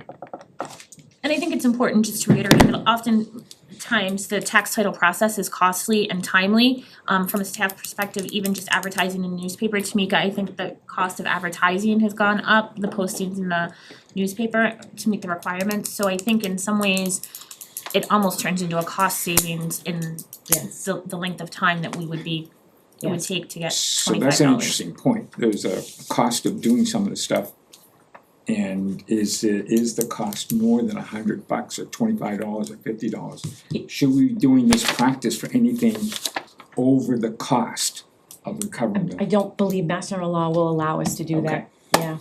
Okay, got Can it. send a letter out for $25. Yeah. I know, right? I have a question. Yeah, So have it get there. in the general, this chapter 60, section 2, paragraph 2, is there when does it go to tax title? I mean, is it like 1 year, 2 years, or do we know, or is it, I guess what I'm asking, would these be written off like this year? Boom, you write them off this year, or does it go like 1 or 2 years, and before you go through the process of tax title, then you write them off? That is a very good question, and I think that would be unique to the treasurer collector in each year. So you have 3.5 years to perfect the lien, is Okay. what the Mass General law has. And that means that if the property sells within the 3.5 years, that new property owner is responsible. If it doesn't go into tax title within the 3.5 years, then the town is at fault and can't go back on the new owner if it hasn't gone into tax title. Not to make it too complicated, but typically, and I've seen, as I've been here town accountant, tax titles are done every year. I think that's a better process to be done every year, not every 2 or 3 to wait. So I think your staff in the treasurer collector's office has been fabulous for many, many years, and it's been annually, so. Yeah, but I I guess. would say that he would be doing it annually, after the May 1st due date. I think that he would do that. I guess what I'm getting at is if it's in the current year, if my bill is $24.99 and I get the bill and I just say, well, if I don't pay it, they're just gonna write it off, so I won't pay it. So what I'm getting at, is there a certain small amount of time when somebody, obviously you've sent the bill, the town sent the bill to them, that somebody can at least call them and say, hey, look at you, before we get to that point, can you really get this paid, or so there's a little bit of connection there before you just say no. But I understand, before you start spending Right. $50 or $100 to collect 25, then you don't wanna go that far. You wanna stop before that. They would get a tax bill for $24.99, right? You get a tax bill for, some of them are $5, $6, $7. Right, but they would still get them. No, they still get them. I'm just saying, is there a little bit of time that there's some kind of, So tax takings are typically done in September, October, after the close of that prior fiscal year. So the taxpayer would have received 2 mailings and a demand in May. Oh, okay. So yes, it wouldn't Okay. be, when the bill was first issued. okay. Yes. all right. Did that answer your question? Donna, Yeah. just a nosy question. Yeah. What size property are we talking about? How long has it been on the books? I mean, we talking like 1/10 of an acre? Are we talking just So people? the assessors are required to, any parcel, they could be tiny. I know when I was a collector, I had a few bills that were $1.90. And as a collector, I'm like, but the assessors are like, I'm required. So, right, they are very, very small parcels, and it's just how it was subdivided, or maybe a neighbor bought a little bit off their neighbor and it was a different parcel. So, yeah, it's just Mass General law and how parcels are designed. How long have they been going on? I mean, It's $5 that have been hanging on for years, or? Oh, no, this is a brand new thing, so this is a brand new request. So the process of a tax title would have been taken if payment wasn't received. Gotcha, okay. And I do think it's very few. I do think that it's just there if the need is necessary. I would entertain a motion from the select board to place Article 3 as presented. So moved. Second, Second, any conversation? Roll call, Harry. second, aye. That's an aye. Whitman, aye. I would also entertain from the select board a favorable recommendation, given that it's kind of the want of the treasurer collector in referencing MGL. Anyone feels differently, by all means, make the motion So moved. for favorable recommendation. Is there a second? Second, Conversation? Roll call, Harry. second, aye. That's an aye. Ledger, aye. Whitman, aye. I would like to get a recommendation from the finance committee. Make a motion that we vote to make a favorable recommendation on Article 3. Second. And is there any discussion? Karen? Oh. Good, you have discussion, oh, sorry, Tommy, go ahead. Jeez. I wasn't gonna go, don't worry. I think we could just do a voice vote and be done with it. Hey, whatever, you're the chairman. Hey, can we have a voice vote on this instead, please? Sure. All those in favor? Aye. All those, anybody opposed? Okay, good. Done. Article 4 is similar request from treasurer collector in the sense of it's to accept the provisions of Mass General Law, which would allow the town to place a lien on property for overdue and unpaid water service charges and such. I know that this has been, there's been considerations in the past for unpaid water services. And so this, I think, is affording the town an opportunity to address some of those concerns. Donna and Austin, by all means. So I realize it's important for you to take each individual article, but 5 and 6 are exactly the same, so I think we can speak to them. And so, I personally believe that this probably has been accepted in the past, but I think that it was accepted many moons ago, and we weren't able to put our hands on the exact date and time. So this is I think this is kind of a housekeeping thing to just make things clean and clear, and that leaning is possible for water, sewer. And because the stormwater is new, that's where the research started, like, oh, let's see where this was accepted, the date and time. So this allows the town, when water and sewer and stormwater are not paid, that it can be added to the real estate as a lien added to tax. So that then allows, if it isn't paid, for it to go into tax title. So that, you know, obviously our rates are set on everyone paying, so this is just another encouragement to get it paid. This is just kind of one of those we're doing to be clean it up. So is the stormwater under 5 or is it under 4? Under 5. Under 5, because that would be. It's considered sewer too, Yeah, stormwater. okay, that's all. stormwater they Yeah. call storm sewer. Okay, perfect, General law. I'm good. I had the same question earlier, I'm like, wait a minute, we don't have 3, and I'm Okay, like. right, okay, we're good. So I would have a question on just the wording of the explanation.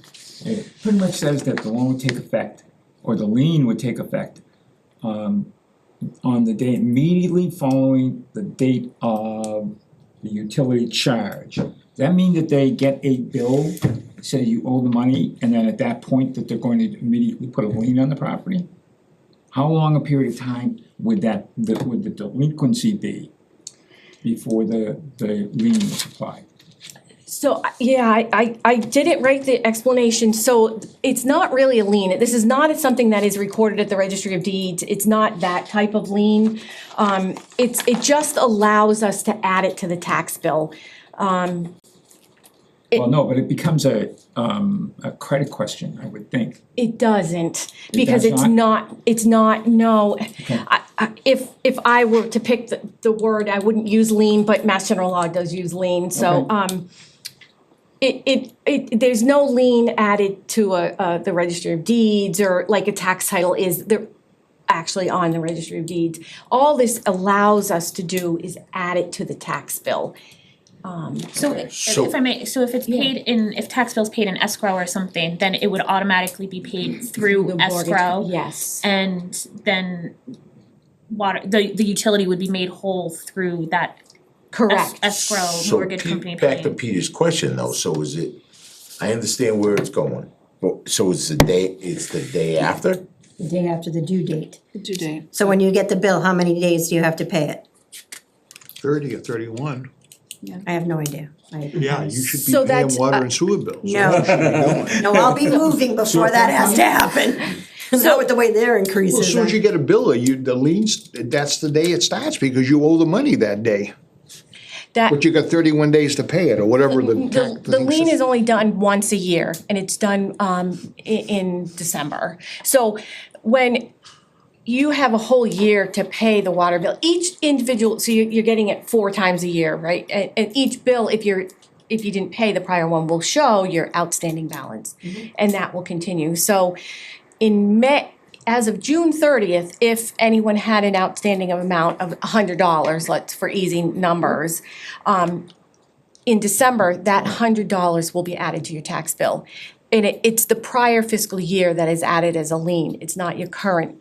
So in December, would have already received 2 quarter bills for the current fiscal year. Those amounts are not added to your tax bill as a lien until the next fiscal year. That explanation needs to be cleared up Yeah. then, because that is Because that's what Peter very, just was saying. that's very confusing, because I'm like, immediately the date following the due date of the utility charge. Right. So I'm like, okay, if it's due on the 31st of Yeah, no. October, on November 1st, we're gonna go right after it. I don't think that's, Can we If do it- something on the explanation on Can that? make it more clear. Thank you. but it's not listed, so if somebody sells the house, it's not gonna go anywhere. So is this to strengthen the town's position if somebody doesn't wanna pay the stormwater?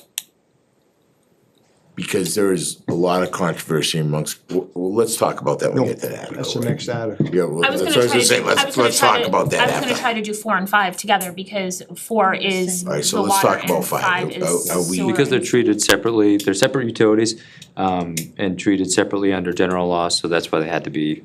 Right, but Separate, are we yeah. having much pushback on that? Stormwater. So the outstanding receivable is not that bad. It's really not. I think we're down to all but 10% collected. So But to Darren's point, for those 10%, if they aren't collected, would they be a lien that would put Yes. on, and that would then go on the tax bill? Tax bill. on their tax bill, yeah. Yeah, So- and I couldn't have put it better than Leah. It's to make that utility whole. It is the idea of why this is necessary and allowed by Mass General Law. So, if I understand, there is no enforcement policy available to us if somebody doesn't pay their water bill. And it's gonna go on your tax bill. No, up until now, there's no enforcement policy. No, we've been doing the leaning, and so, but Anita just couldn't find the date and time that these liens were authorized at town meeting. These liens have been happening for 50 and 60 years. I'm confident the town accepted it at some point.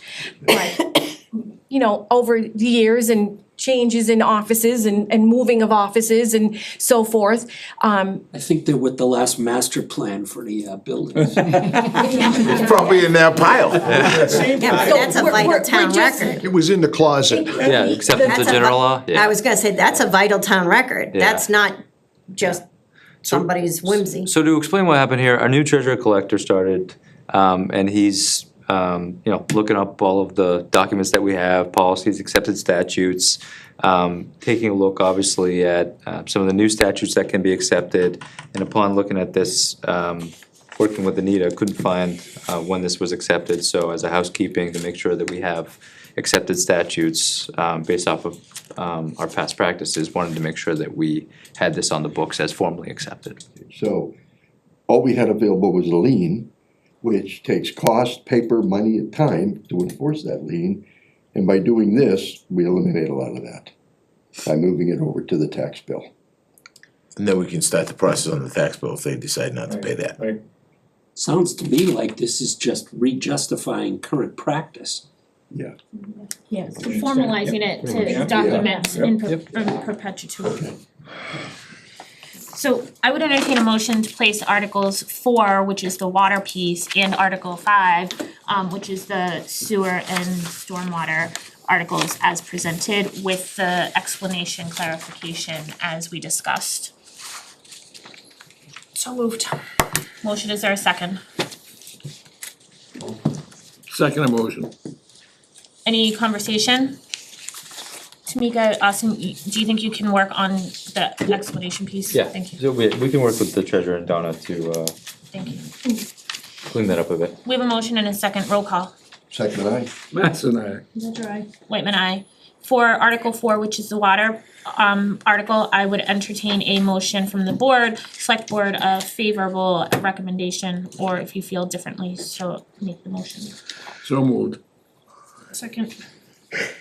Roll call, Harry. Second, aye. Mattson, aye. Whitman, aye. Entertain a motion for favorable recommendation from the select board on Article 5, which is the sewer and storm water article. So moved. Favorable, is there a second? Second, Roll call, Harry. second, aye. Mattson, aye. Whitman, aye. I would like to entertain a motion for the finance committee's recommendation on both Article 4 and Article 5, if I could do that. Second. Now you have to make the first Make the first, you Oh, I gotta thought you wanted to do it. I make a motion that we recommend favorable on Article 4 and Article 5 Second. of a favorable action. Okay, do we have any discussion amongst the finance committee members? I would like to take a voice vote. All those in favor? Aye. All those opposed? Motion carries. Moving on, Article 6 is from the police department to accept MGL, which would authorize the select board to establish safety zones with a posted speed limit of 20 miles per hour on or near any way in the town that's not a state highway. This is rooted in MGL. I believe Chief Monaco is asking for this just so as increase in pedestrians and speed has become concerned throughout town. Yeah, thank you, Madam Chair. So Chief Monaco, I think, has been trying to research some of the abilities under general law, especially after, as the Chair mentioned, we've received a lot of feedback about areas of town, whether it's, stop signs, speeding, pedestrian safety. In the acts of 2016, I believe this was the Mod Act, or Municipal Modernization Act, sorry, provided for municipalities to designate speed zones for areas as mentioned in the description, schools, parks, elderly housing, things like that. So as of right now, current practice, you have to go through Mass DOT for a speed zone. Acceptance of this law allows for the town to do that at the local level, except for state highways. Question? Sure. What areas was the chief thinking about in terms of creating safety zones, did he say? Well, I think as mentioned, right, so, Well, at 20 mile an hour, I think of schools. I yeah. don't think of any place else. So this would allow, for example, if there's areas of town that are within, I believe, school zone is regulated by a certain distance from the school.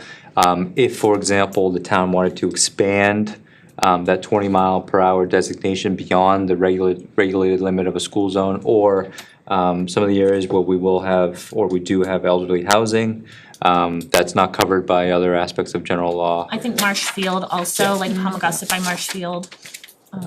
So it just enhances areas of town where we either have a lot of pedestrian activity or, vulnerable populations, if you will, especially with respect to road safety. Several years ago, we voted moving speed limits down to 25 miles an hour in a lot of places. And doesn't that kind of cover most of that, or not? I remember we changed that, and then, of course, the next question would be is, that's great, but who's gonna pay for the signs? Because we never have enough money for street signs and signs. That's what I thought too. I'm Yeah, just but- saying, we never have enough money for that, I know that. Yeah, you know, from a budget impact, I believe we have adequate resources to be able to provide for a 20-mile-per-hour sign. There's also, especially for 20-mile-per-hour signs, there's also resources available by working with MassDOT, where sometimes actually they provide a lot of those signs for free. You know, this was obviously a request of the police chief, trying to be responsive to some of the areas of town that we've received a lot of feedback on. So this is a tool for the police chief and the town and select board to be able to demonstrate to the community that we're mindful of that feedback and encouraging safer driving and pedestrian. Can he enforce it? Yeah. Yes, you can. Well, I'm wondering because there's a lot of traffic coming down my road now. On the grass to this cross. And they like to be able to come down Campbell Street, come down Glenwood, Campbell Street, come by the school. And they're traveling. They're traveling, doing texting on their phones. I know that because I walk every day and I can see it. So I'm wondering if he's gonna be able to enforce anything that might be more restrictive. Well, I think you just gave the police chief an idea to add more patrol officers so we can actually enforce this for next year, but no, so it's a. I'm fine with that, I think if it's that's a what he point feels well he needs taken to. though, for sure, right? Obviously, you know, we have I think, was it 35 square miles, almost 90 miles of road, right? We Yeah. don't have enough police officers, you know, to cover the entire town, 24 hours a day, right? But, and every road and all the issues in terms of traffic safety. And- What we try to do is we, are mindful, I think, of activity when folks are traveling, so especially right now, you may have, I don't know, you can speak on a little bit more if you've noticed a little bit more police presence because of the detour in some of those areas. But obviously, you know, when there's traffic in the morning for schools or after parent pickup for the schools, obviously you'll see police officers around because that's when traffic is heavy. So So- I think they try to be mindful of behaviors, but you know, they won't be in every speed zone all the time And I don't by expect them accepting to, this law, but- yeah. And full disclosure, my grandson is a police officer, so Yeah. I'm not asking for that. Yep. But I'm just wondering about his ability. So, along with what the chief did with the schools and changed the parking and traffic flow, I would recommend that he takes a look at Palmagussit Road in the parking for sports events at Marshfield. They can park on both sides of the road. It's difficult to get through there, especially with bigger vehicles, and my concern is that some of these problems, I mean, he did a great job handling the school problems. After he gets this, I would love for him, under the recommendation of you, to take a look at Palmagussit Road near the sports fields, because it's a treat. And Glenwood Road when they're playing soccer there as well. There. Just, it's just, people don't pay attention. It becomes a They park. safety concern and kids are darting between Well, yeah, parked because they're cars. not parking on the new curbs that are this tall, and, right? So there's Can't a get full up on car, and then there's a full car on the other side. There's not as much parking there, so they're a little bit further out. And they got their doors wide open while they're grabbing the kids' stuff and. And if- I will speak to that. Never, ever have I seen a police officer there. Okay. Where? At the time. Marsh. At the time of a sports When event. this is happening, and that is regardless I saw him of, on Glenwood Road the other day near an So guys, event up in the there. interest of time, I'm sorry, it's almost 8 o'clock. Can we get back to the articles and placing? I know this is good conversation and we can definitely talk to Nick about looking at the parking situations and everything. Yeah, I would just say, please reach out to the chief. I know, just real quick, Jen has done a great job. You know, some of the issues at Glenwood School in terms of when they have events. And you know, I think chief has been very responsive to that. So wherever you are in town, if you have issues, please reach out either to our office or Chief Monaco. And they'll do the best to be responsive to that. I just have one quick, under the article, this chapter, the chapter 90, section 18B, whatever, do you know, or can anybody say if, when these safety zones are or propose, it says the selectmen can establish them, but when they say we're gonna make a safety zone in spot A to B, is there a period, I mean, is that posted to, we're gonna do it and then have like a public comment period or a public, hearing or whatever, you know, so people have a chance to weigh in on it before it's actually done, or? Yeah, so the language of the law doesn't require for a public hearing. Obviously, it has to occur at a posted select board meeting, so opportunity for the public to attend the meeting and provide feedback. But, you know, certainly I think it's up to the board if they wanna, you know, formalize that in terms of a policy to require a public hearing, so. But the law, I think, is very generic about just that they may designate, so. And I think since it's decreasing the speed versus increasing, I think it's probably less contentious, but I think it's for sure a consideration. I'm sure in most cases you probably wouldn't have any comments, but you might, I'm just saying, just give people a chance to at least weigh in if they wanted to. So I would entertain a motion to place Article 6 as presented. So moved. Is there a second? Second, Roll call, Harry. Second, aye. Mattson, aye. Ledger I. Whitman I. I would entertain the select board recommend favorable action on this article unless someone feels differently. I recommend that the select board recommend favorable on Article 6. Is there a second? Second, Roll call, Harry. Second, aye. Mattson, Ledger I. Whitman I. Could I get a finance board recommendation? I make a motion that the finance board would recommend favorable action on this article. Second. We have a motion and a second to recommend favorable action on this article. Is there any discussion? A voice vote, please. All those in favor? Aye. aye. All those opposed? Any opposed? So moved. Article 7 is 7, 8, and 9, and 10 are all planning board, town planner and planning board sponsored articles. I believe, Austin, you can speak to these a little bit, but I believe they're mostly housekeeping articles, just trying to clean up some of their zoning bylaws and put them in compliance with MGL or update. Yep. So Article 7, thank you, Madam Chair. Article 7, I think is actually a great resource for the community, and I wanna give a lot of credit to our town planner and planning board. Anyone who's taken a look at our zoning bylaws, not always the easiest to read in terms of when you wanna find things.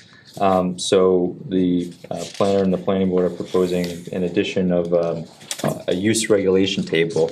Essentially, it's a resource, so real quick, you can look and see within a particular zone of town, what type of uses are allowed within that particular zoning district. So whether it's a business, residential use, or any other use, it's a resource that informs the members of the public and then also references particular page for more detail about that zoning article or that article in the zoning bylaw. So just a informational resource for people, but because it's modifying the zoning bylaws and in addition to the zoning bylaws, obviously has to be approved by town meeting at a 2/3 vote.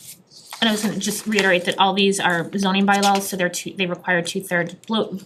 And I believe planning board is holding their public hearings on, We've held two of them, public hearings this past Tuesday night, and then 2 of them will have public hearings on November 12th.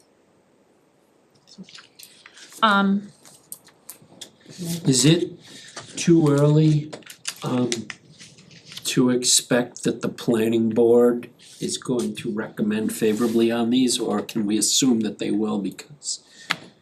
Yeah, I don't, So they've already previously discussed these in other meetings, so the hearings are really just the formality of the process. So they wouldn't be doing this if they weren't approving of it. All right, This was sponsored and by- what is a It came minor from home? them. well, so we can speak to A that. little tiny one? I'll get to that, I'll get to that next, but just for the Article 7, this was a tool that was recommended by the planning board as a use regulation table. And it's also, not unique to Rutland, many communities, especially around here, also use that resource as well. Have we always or typically done bylaw changes at the annual town meeting, and why are we changing now? I guess you guys could speak more to, I guess they had this swing at the plate back at the annual town meeting. Less than 6 months later, we're back doing more bylaw changes.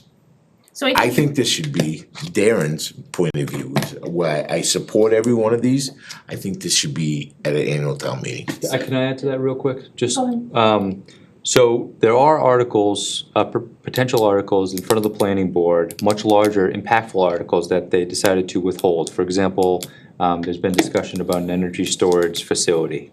I think if the planning board, I think they feel ready to submit the article, but they felt because it was so impactful, it should be undertaken at an annual town meeting. I believe that they viewed these articles as housekeeping or cleanup articles. And, you know, candidly, a use table is not controversial. It's just reflective of our actual zoning bylaws as they exist now. And then kind of the same thing about the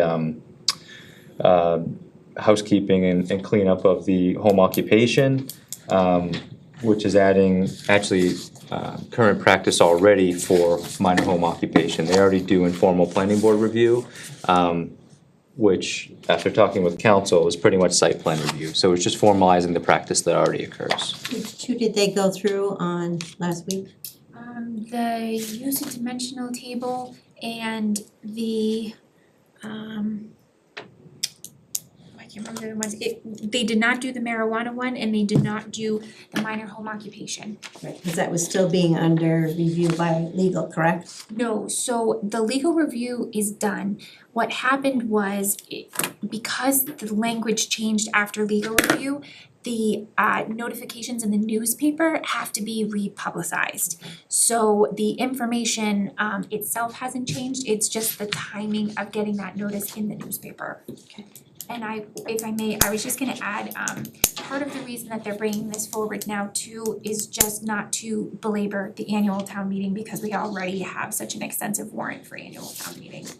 And I personally push a little bit that part of the reason I think we went back and forth is having a special town meeting, and we decided in the fall and to keep it, is since I've been on the board, we've always had a fall town meeting. And I think we hear in the spring that people aren't happy that it's on a weekend and whatever. The fall is always That's not my during the problem. week. No, but but what I'm saying is I think that we need to be in the habit of there being expectations of 2 town meetings and doing some business at both. I don't think we have the same, I will counter your argument, I don't think we have the same amount of people at a fall meeting as we do at the annual meeting, so I think could be slighted and favored. Now, these are all housekeeping items, but they've been up to the plate already this year, and now we're coming back again. And I'll push, and the only comment that I'll have is a few years ago, I think it was 2018 or 2019, the marijuana bylaws were all done at a fall town meeting. And that was only because we couldn't we get had to them meet. through legal. Right. And we had to have them done by December 31st. Right. That's the only reason. And you have a member of your select board who has brought that up on numerous meetings of why we shouldn't do stuff like this at a fall town meeting, because we have this many people versus this many people. If I may, so I think from like a bird's eye view, I feel like residents have an equal opportunity to come to annual and special town meetings. So while they don't typically participate more in special town meeting, I feel like that onus kind of has to sit with the residents.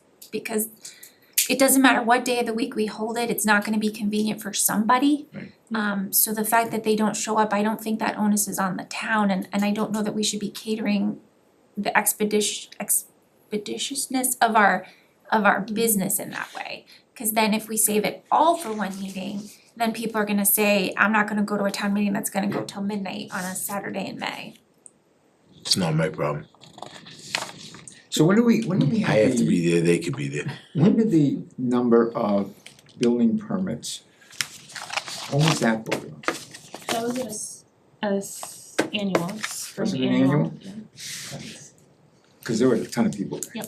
I think if it's a contentious item, people are gonna come out. Yeah. You know, and that's a little bit, I mean, I think, I hear your point and I don't wanna dismiss it by any means, but at the same time, I think we as public officials, but also as residents, need to have a vested interest in the business of town, whether that's happening in November or in May or every other week or whenever a board meets.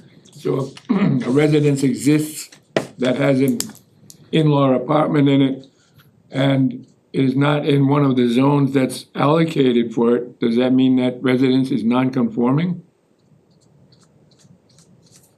Are you talking about accessory dwelling units? Yeah.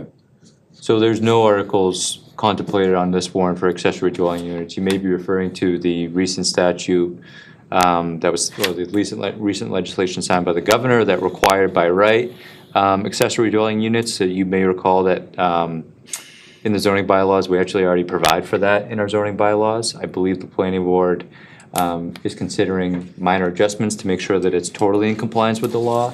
But as of right now, accessory dwelling units are allowed in Rutland. Can we do 7? Because 7 doesn't change the bylaws at all. It just puts another sheet in there that reorganizes the information. Fine. And then the next 2 articles are what you're talking about. I would entertain a motion to place Article 7 as presented. So moved. Is there a second? Second. Any other conversation? Roll call, Harry. Second, aye? Matt's and I. Ledger I. Whitman, aye. From the select board, I would entertain a motion to recommend favorably on this action, or on this article, or if you feel otherwise. I recommend the select board vote favorably on Article 7. Is there a second? Second. Roll call, Harry. Second, aye? Matt's and I. Ledger I. Whitman, aye. The finance committee. Mr. Chairman, I move that the Finance Committee would recommend favorable action on Article 7. Second. All right, we have a motion and a second to. Tamika, they voted favorable on this one. Yes, they did. Okay. They voted favorable on both of the ones they held the other night. We have a motion and a second to recommend favorable action on this. A voice vote, please. Any discussion, excuse me, any discussion? Can I have a voice vote, please? All those in favor? Aye. All those opposed? Okay, thank you. Article 8 is a zoning bylaw sponsored by the planner and planning board. It's to see if the town will vote to amend Article 3, Section 8B, which refers to home occupations of the Rutland zoning bylaws as presented below. Austin, do you wanna speak to this? Yeah, so this is again just to formalize current practice of at the planning board for minor and major home occupations. The definitions of those are included in the zoning bylaws, but simply they refer to essentially the scope of the home occupation. So for example, if you are running a law office out of your home and you have an employee or two, or if you add 12 employees, that's not the exact definition, but it goes from minor to major. So for minor home occupations already, the planning board does what they consider an informal review at the recommendation and request of the planner and agreed upon by the planning board. They'd like to formalize that to a site plan review, which just through the zoning bylaws and general law is just a little bit more involved and actually has a proper legal definition. Town council said candidly, there is no such thing as informal planning board review. It is site plan review. So this just formalizes what happens already. Question. Yes, sir. You mentioned home occupancy. So you have an individual that self-employed, runs something out of his house, but he has 1 or 2 employees. That requires a site plan review? As it exists right now, no, it's by right, but the planning board has operated under informal planning board review. But yeah, I mean, so there could be many examples of a home business. I'll just quickly read the purpose, right?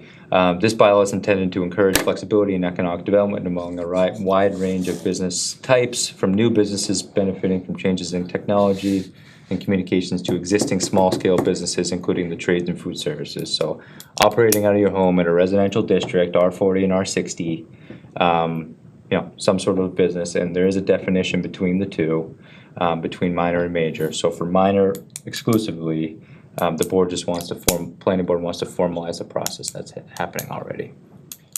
I guess I'm a little confused, cause, you know, I don't think a lot of individuals who run a business out of their home understand all these things. Certainly, you know, I mean, you can apply for a business permit at the town, but when you hire 2 employees that work out of your house, you are now required to have a site plan review, I guess is my question. How many, I know there's a difference between minor and major, and I Right. wanna say it's more than one employee makes it major. Yeah, there is a definition in there, Yeah, I and think it it's up also to one depends on, employee, then you go over. Right, then you go Right. over, it's, you know, and it also, I believe it speaks to, like interior versus exterior, if you have equipment on the site versus if you're running like, you're a CPA and you just have an office in your house. Right, but my point is that that business is now required to go to the planning board if they have 2 or 3 employees and pay for a site plan review. I guess that's my Yeah. question, at what point are we forcing these businesses, Correct, but there is no formal fee for site plan review. okay? But if they, I think the only fees that are associated with site plan review are costs associated with a public hearing legal notice. Is that correct? And mailing the abutter notice. And mailing a butters notice. so if the individual unmistakably doesn't apply for a site plan review, what does that mean for that business or that individual? I guess is my concern that we're talking about a minor home occupancy and requiring a site plan review. So what does that mean for the individual? Like, they're gonna be cited because they can't, their home never got a site? I'm trying to figure this out. So site plan review is more of a formal practice to make sure that, and Tamika mentioned a couple of things, and she can speak definitely more informed and eloquently than I can about what what site plan review more explicitly entails. However, it's nearly impossible to deny a site plan review. It's, I think, kind of just more of a formality to say, I'd like to do a minor home occupation, have a discussion with the planning board, make sure we have a publicly posted conversation about what you're looking to do at your residence, and then approved by the planning board. Just the simple definition of minor home occupation is any constructed for-profit, any use constructed for profit which does not change the residential character of the dwelling in compliance with the conditions. And the conditions of minor home occupation are very explicit, A through H of the zoning bylaw has conditional requirements of a minor home occupation. So the use also has to fit within that definition of the minor home occupation as defined in the zoning bylaw as well. Would that, when that's enacted, does that mean every existing business in that situation now falls under that? Or are they grandfathered? Are they I think grandfathered it's just for new just for new? applications. I Anything believe, since yeah. that was enacted, Yeah. anything since that was voted in, then they have to, but anything past. So they can't just start going at, like, if you had, I don't know if you still operate a business, Harry, but I wish we could, because that would get a little bit of money back into the town's coffers. I'm kidding. No, so, okay, they won't, it's not retroactive. Correct. That was my, okay. That's it. Any other, oh, go ahead. Well, I guess what I have a concern with is, I don't know about the third paragraph, the first and second paragraph, they're taken by right out of there. I think, I don't, my 2 cents is that I don't like the idea of taking, when somebody has a property and a home, they wanna do home occupation, it's always been by right, you can do it if you want to in your house. This is saying you can't do that unless you ask somebody and they give you the conditions of what you're gonna do. And that's not the way it is now, that I know of. But I don't have that to read right now. I don't remember, I can't remember that whole page. We don't have that to put next to this to see what it's doing. And the number 2 is the same way. It's striking by right out of it. So, Well, go ahead. I have a comment that I don't think the finance committee we'll just recommend favorably or unfavorably on the article. I think that if the selectmen feel the need to place this on the warrant for a special town meeting, then our vote hasn't got any say in it. I'm not gonna tell you not to place it, you guys decide what you wanna do. But I would like to voice my opinion that it should be at an annual town meeting, that's all. And I'm voicing that to the Board of Selectmen. And I agree with Tommy on the last one, it didn't matter, these matter, so. You guys do what you guys want, but we can vote afterwards. I have a question, Tamika, I don't know, Austin, I don't know zoning law that well. So currently, it says by right, but it has all these conditions. So if it's by right, are the conditions technically enforceable? Or does it need to be by site plan approval to have the conditions? And I mean, I think the conditions are reasonable, it sets hours, it sets number of vehicles in and out of a residential area, so that's. So if I may, the way that it's set up now is essentially like an honor system in that, you know, you hope that people are doing the right thing. And most often, we don't find out about it until we get a complaint from a neighbor. With the minor home occupation, there's no requirement that they come to the town. So if it ends up coming before the board, it means somebody's done something to get somebody's attention and now they have to try to make it right. And we don't really have a leg to stand on because we essentially tell people they can do it if they want to. There's been some pretty contentious ones over the years. And we kind of just rely on people to do the right thing.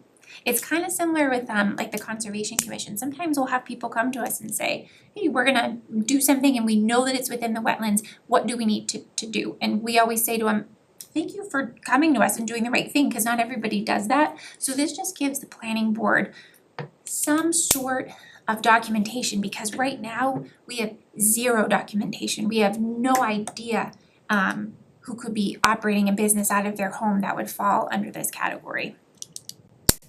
This gives us a record.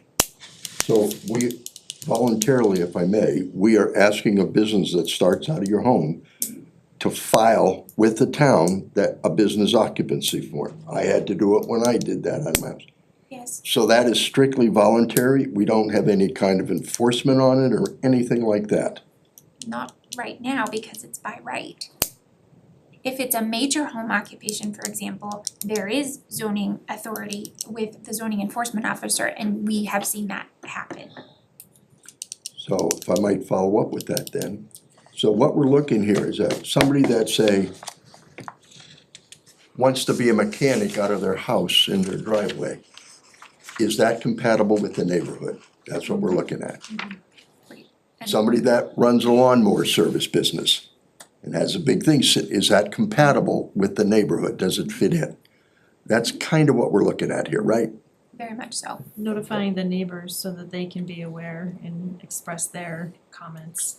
Right, not so much a shop like mine where I Yeah. had, you know, a person working in, it's more of this stuff. And not necessarily that it's a no, because I think Tamika had mentioned and Austin had mentioned that by site plan approval is almost always approved unless there's something egregiously wrong. But by doing site plan approval, my understanding, and correct me if I'm wrong, is that then it can be conditioned. So if it's something that the neighbors bring, it might be more contentious, a repair, a repair person or something, that they can set designated hours or say, if there's a complaint that comes in, these designated, the process wasn't followed, I think is. If I could give an example, so they recently did a minor home occupation review, and it was because this gentleman came to the board and said, I would like the board to know about my business, this is what I'm doing. He runs, technically, he has an auto dealer license, and when the neighbors saw this on the public hearing notice, they came, they said, oh my gosh, are you gonna have cars in your front yard? Because this property was located on Maple Ave in the residential district. No, he strictly does online sales, but he has to carry a dealer's license to do that. That's technically considered a minor home occupation. He technically didn't have to come to the board to do that, but he did.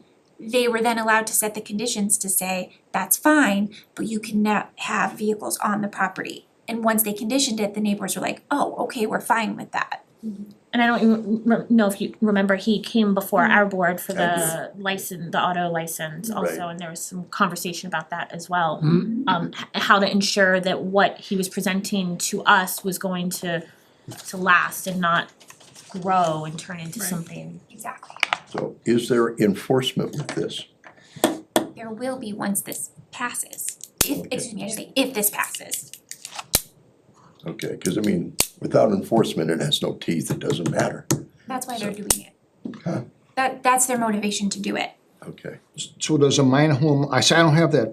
that document to look at, does it describe or say what they consider a minor home occupation?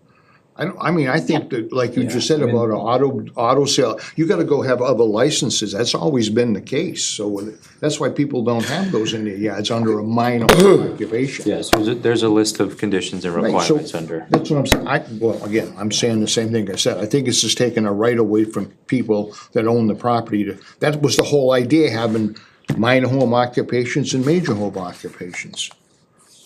They could, site plan approval, they could say, no, we don't want you to do that there because whatever. So from select board perspective, how are you feeling about the placement of this, we'll focus on this article. This one hasn't been discussed by the planning board yet? Yeah, it's been discussed by the board, the public hearing has not been opened. Is it likely to change, could change? The language has already changed by town council, which is the reason why we postponed the hearing and have to renotice it. So the language that's here is what was agreed upon by the planning board, the town planner, and town council. So the hearing's not likely to change further. Correct, that's why they're having to redo it because the change has already been made, but they cannot make their recommendation until the hearing on November 12th. Middle of the last minute. So Yeah, I'm not. if we don't place this, obviously, we can either talk about it additionally on Monday or not at all.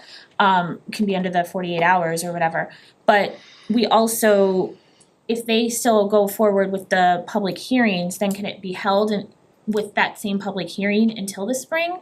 Or it needs to be another Have to public hearing? Yep, you'd have to redo the whole thing, and so I would advise in the nature of trying to save money, because this has already been publicized once, that if the board doesn't have an intention to go forward, there won't be any new information to present between now and your meeting on Monday. If you don't wanna move forward with it, it would be helpful for the board to decide now so that we can communicate that to the town planner and he can cancel that ad in the newspaper because there would be no reason for the hearing to go forward.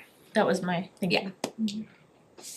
I guess my concern is, I like to have the town have an opinion on this during the hearing, and without that, I feel inept at making a decision to place this article. I guess that's my feeling. Well, so the poor guy who fixes the neighborhood's lawnmowers, riding tractors, snow blowers and whatnot, keeps his neighborhood happy, he's in trouble, right? No, it's He possibly could be in He trouble. possibly could be, yeah. Right. Oh, all right, Possibly is the old key word. I know. So just, I wanna be clear, this is, site plan review is very different than a special permit. Site plan cannot be used as a means to prohibit. It more so defines the use of it, so it looks at some of the things that Tamika mentioned, like signage, parking, lighting, high level things that more so I think are, especially to speak to some of the neighborhood impact and character of it. But, it's still by site plan review, but it is incredibly difficult to deny an application under site plan review, virtually impossible. And it cannot, as I mentioned, cannot be used as a means to deny an application. And I will say, if the board does place the article and at town meeting after the public hearing, from planning board's public hearing, it can be recommended that no action is taken. Either, it's happened before, especially for zoning articles, that it's we recommend no action on this article, and then it gets kicked back to go to the spring or subsequent meetings. So we could place it, but wait on a recommendation until a hearing? You could place it, but vote to, you could essentially have no opinion. Right, Okay. right. Yep, I mean, we're trying to get if either group is taking recommendations, we're trying to get them tonight just so that they can be publicized, but we also don't have to, select board especially doesn't have to take a recommendation stance on anything. And it can be spoken at town meeting that the board does at that point recommend favorable or unfavorably or no action or whatever based on additional information. But this would allow the article to be placed and the hearing process to move Yeah, forward. but isn't that the whole idea of us sitting here and talking, we're going to tell the people, look, we've gone over this, reviewed it, and we think in your best interest to vote yes on it or vote no on it. Why would you not have an opinion on it? You're supposed to be telling the people what you're leading them. Well, and in some ways, I think the select board has been at the pendulum of the chair and the administration as far as oftentimes the board was not making recommendations on any articles. It would only be some of the more contentious articles if a board member felt strongly about making a recommendation on that the board would make a recommendation. It was always assumed, not always, but it was generally assumed that if the board placed an article that there was some level of agreement that at least the town should be able to make a decision on it. And so that's kind of where that goes. I guess the whole thing is whether the select board feels that it's the right time based on the time of year to place this article. Yeah. That's what it all boils down to. Yeah. And I'm just gonna say, we only, again, I don't want to use the words, but we only got this a few days ago that I know about. And I would like to take the current bylaw that the town voted in minor occupation and major occupations and look at it as it is, because right now, the way I stand, I would not wanna recommend to the taxpayer or the residents to eliminate a by right.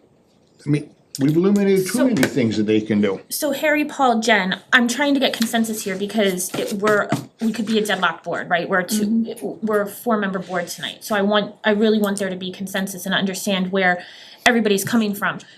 Would the board prefer not to place this and hold it? Or would the board feel comfortable placing it and not making a recommendation, placing it and making a recommendation is what I see our 3 options are. Essentially, first decision, place it or not place it. I'm a little conflicted on it, but I'd say I'm 51% not placing it at this time. I have no problem placing it. I would agree with Harry. And I have no problem placing it. So I think that we probably won't place it then. I mean, if we don't have the info from town council or from the public hearing and everything. And then if it can be a more comprehensive, maybe, I was just looking at the bylaw and it references the updated master plan, but that bylaw itself hasn't been looked at since the new master plan has been accepted, so I don't know off the top of my head if the new master plan that has not yet been adopted addresses anything or not either. Tommy, to your point. I respect the board, I respect what they're trying to do. Like Tommy, I have some concerns in the way it's done here, with taking away a right and making it a site plan approval.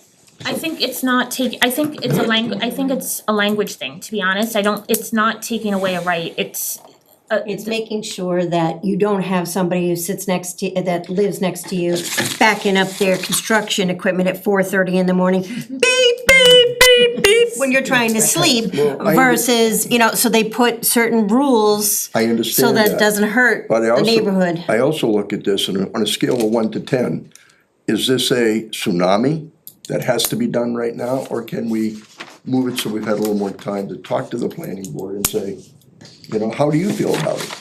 That's my feeling. So are we saying that by not placing it, the article comes off the warrant? Okay? Just so we know. And all the money we spent to have legal look at it goes down the drain. No. Yes, does. Yeah. Has to be redone. Apparently. Yeah, yeah. It Has to be relooked at. Well, maybe we should get these before it goes to legal, so we could look at them and understand them. That's I what- asked that question. Well, that's what my note, we talked about it earlier too. We can't wait till 2 weeks before we have to have this done and come up with all the answers all the time. Well, I think we need to have legal vet it, because if we get something that's not legally sound, we've run into it before, that there's been articles that have been approved that haven't been legally vetted, that then we then have to go back and do cleanup and cleanup and cleanup. And so we're trying to be proactive and have something legally sound before we bring it before us. But That's- if we had it before it went, at the same time as it was sent to legal, we wouldn't be making but at least then that way, anyone who was concerned could attend the planning board meetings to ask the question. So we don't, Versus last minute, we don't get that chance. As a standard chairman of the finance committee, this is a select board issue. Let's let these guys, as the finance committee, let's let them make the recommendation, and then we can make our recommendation. If they're not gonna place it, this is a null and void. right, so I just wanna be able to make sure that we're, as a finance board, as a finance committee, what we're recommending, or what we're hearing is that there may have been money spent on this article. It was. And that we're going to say, too bad. Yep. Done. we're not They're worry about gonna it. say too bad. It's not like it's thousands of dollars No, for I one don't know, article. 50 cents, a buck Oh, and a I half, bet we're it talking is. 10. No, I don't think it is, It's but a lot. we spend money for legal counsel and we've had it, because they've given us the wrong thing, we have to redo it and pay them all over again. But this isn't our problem yet, this So is I their think- problem. Well, but they're looking for ideas and what are we thinking, so. But gonna I'm, ask the like, question. we need to decide if we're gonna place it, and that's what I was trying to get from my board, if the board was amenable to placing it or not. I think it's 2-2, and so it's not gonna, no matter what motion is made, it's gonna fail. And so I think that the consensus would be to not hold it, unless there's reconsideration, I don't know. Unless we can. I haven't heard from Jen, or I've heard a little bit from you, but why are you voting to have it on the warrant, Jen? Well, as Austin has said, it's already something that the planning board is practicing. We're just putting something in here to be able to enforce it. And me speaking as a resident, if somebody, my next door neighbor is coming in wanting to put in a business, I would like to know about it and what I can expect from that and have a say. To Karen's point, you're not doing anything at 4:30 in the morning. You're not installing lights all over the place that are gonna shine into my windows. I feel like as a resident, I am owed notification that that's coming and being able to speak to it, and we don't have any of that recourse right now. So this is something that I think our residents have a right to have information on, instead of just being able to go in willy-nilly and not even know about it. Do you feel that we can't wait to have the really decision from when it goes to the people for the hearing to? If I may, Yeah. something like this, there's no abutter notification. So you're essentially hoping that somebody reads this in the newspaper and shows up for the public hearing. In my 7 years, I have only seen somebody show up for a public hearing when it's something contentious. And I think that in this case, there's a certain level of respect that's owed to another elected board who's vetted this, who's talked about it at public meetings, it's documented in the minutes. There has been a great deal of town council time spent on this between Austin and myself and then the town planner. I think there's certain things that are subject matter experts with certain boards, and I think in this case, I don't think the planning board would be very happy if all of that work was for naught. Cause I don't think anything's gonna really change. Except time. I still support placing it if we wanna hold the discussion as to favorable, not favorable, no action.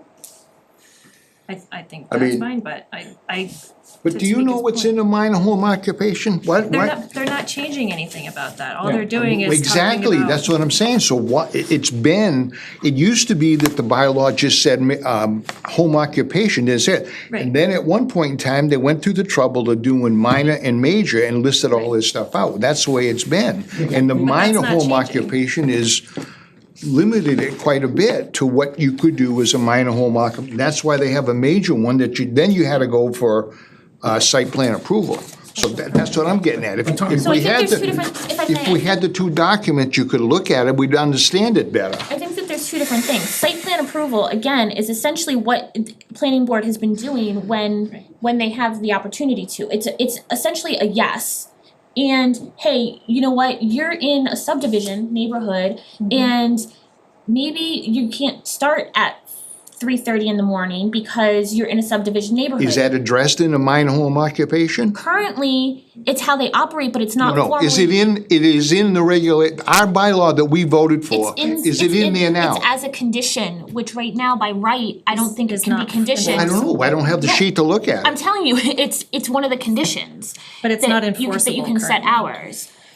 It's not enforceable and there's no, so this is only, it's not saying, no, you can't do it. It's giving the planning board an option to set the conditions to allow it. And make sure that it does fit the character of the neighborhood. That's all it's doing. And I think time-wise, I wouldn't, I don't know why planning board decided to do it now. I think because they honestly saw it as a housekeeping thing and some language cleanup to formalize what they have been doing and to give it some enforcement piece.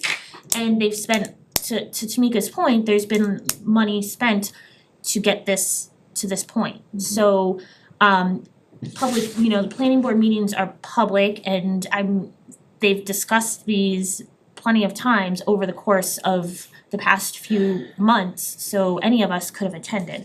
If I may, I don't wanna take up any more time on this. I mean, we're here for the finances and not so much this, but if I can change my vote, I would vote, if we can solve the favorable, non-favorable, I would vote to place the article with no comment. The select board makes no comment on this. Is that a motion? That's a motion. Okay. Is there a second? Are we placing and determining favorable in the He's saying- same motion? No, he's just saying voting to place and not make any recommendation at this point. Oh, Correct, is that Right, we're not voting favorable or unfavorable. at this point, yeah. I'll second. Motion and a second. Conversation? None. Harry, roll call. Aye. Mattson, aye. Ledger, aye. Whitman, aye. Thank you, Harry. Okay. I make the motion that the finance committee table any recommendation till after the public hearing. Second. Okay, all right, we have a motion and a second for the finance committee to table any recommendation till after the hearing. Do we have any discussion? We'll do a voice roll call. All those in favor? All those opposed? So moved. Article 9 is also planning board sponsor, and I believe they also, very similar rationale, they consider it a kind of housekeeping thing and trying to formalize and streamline some of the challenges that they run into. Austin, do you have? Yeah, so again, this is a timing thing and more procedural, so I think as it exists now, is this for special permit applications? Are actually filed first with the town clerk's office, which starts the clock, which Tamika knows what the clock is. That's what it is, which creates a timing challenge, I think, for the planning board and the planning department. This modifies that to be first submitted to the planning department prior to filing to make sure that technical review processes, conversations with the applicant about the respective application, essentially making sure that the application is complete before submitting to the town clerk, which again starts that clock. And Tamika, they did hold the public hearing on this one also, They correct? held the public hearing, they recommended favorably, and John noted that there is town clerk support for this article as well. They did something similar with A&R applications. However, that falls under their subdivision rules and regulations, which was approved at the board level, which again was to submit to the town planner for completeness before clocking in with the town clerk. So this is just making it consistent across the board. Is there questions, comments? I mean, I think we've heard kind of the timing process question is, imagine, similar to the previous one.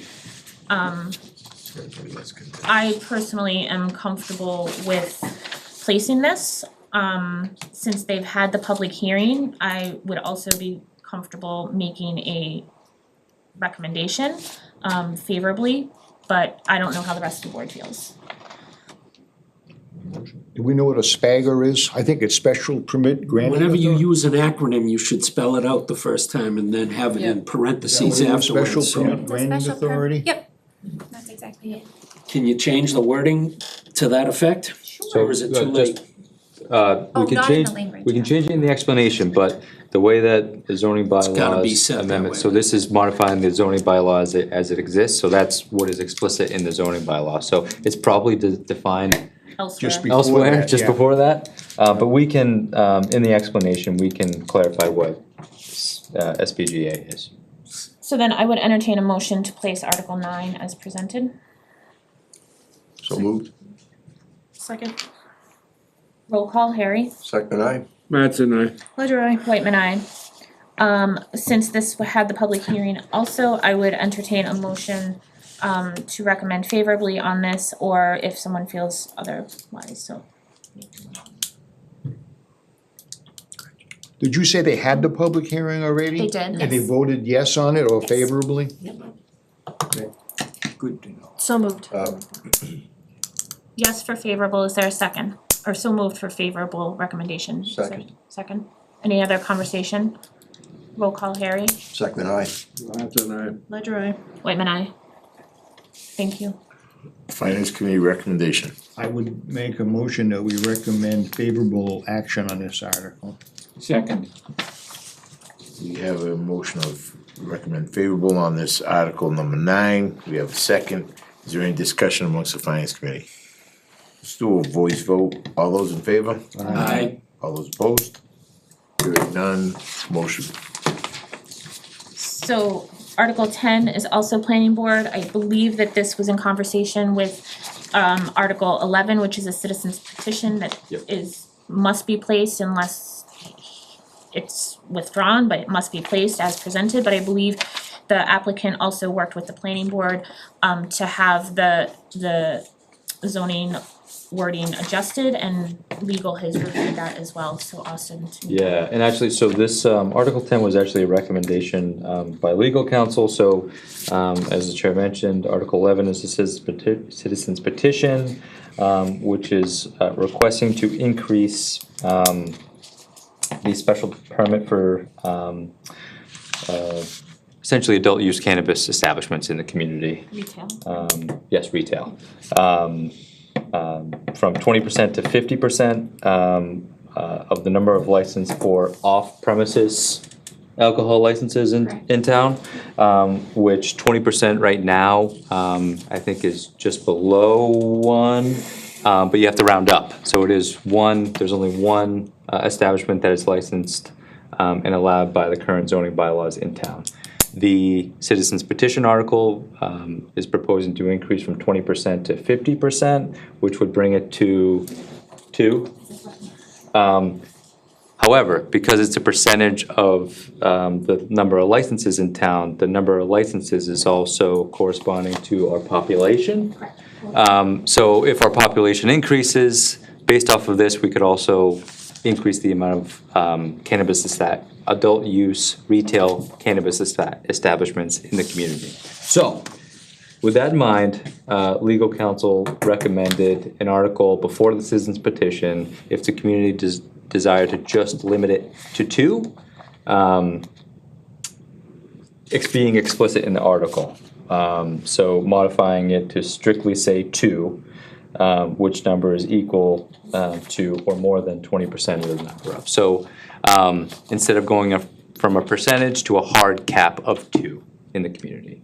And, you know, the thought is, especially after consulting with the petitioner, if this passes, then the citizens petition article could be withdrawn. So, so basically 10 would eliminate 11.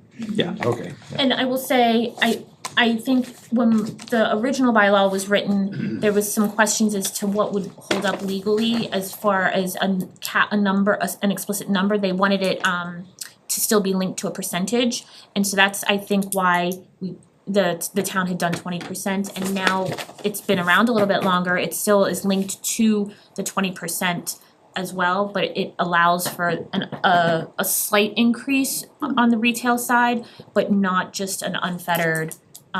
So, yeah, 20% matches Mass General Law. The statute required cities and towns to essentially can't go below 20%. So I think that's why many communities just adopted what the statute had, but some communities, and that's why I think town council is recommending it, also just went more on the hard cap number. So especially as communities grow, you're also not seeing a growth in, well, no pun intended, in the retail establishments. Because you think the way the zoning is, they can only go in certain zoned areas anyway, and the just because population is increasing doesn't necessarily, your land area and zoning area isn't increasing, and so that was one of the considerations as far as keeping it by the number. I know the petitioner had come before a select board meeting and asked if the select board would like unofficially sponsor it, and it was not unofficial, but the select board said that they were amenable to putting it on as a placeholder, but suggested the petitioner worked with planning board because it was a planning board thing. Also encouraged the petitioner to still do the citizens petition because there was no guarantee that it was going to go through either way, and also there's no guarantee that that petitioner is going to get that additional license.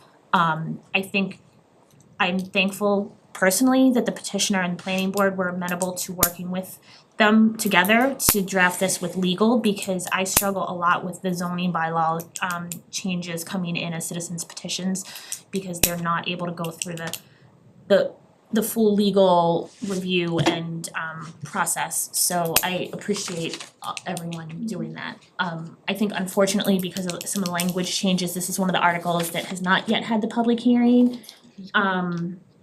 So similar to the other one, I think it would be, given the amount of work that the petitioner and the planning board have done with the and with legal, as well as the fact that the original bylaw was done at a special town meeting, that the board consider placing it. I would also be amenable to withholding an official recommendation similar to the previous one. But if the citizen petition was voted in, it would get legal review after it was voted in. The town would have to send it to the lawyer afterwards, It needs. once it's voted. And then it would get reviewed for legality or whatever, right? Okay, anyways. At the state level. Yeah. I was gonna say, it would get reviewed at the attorney general It would- level, it would. Well, yeah, but I'm just saying, it would get reviewed on the backside rather than the front side, that's all.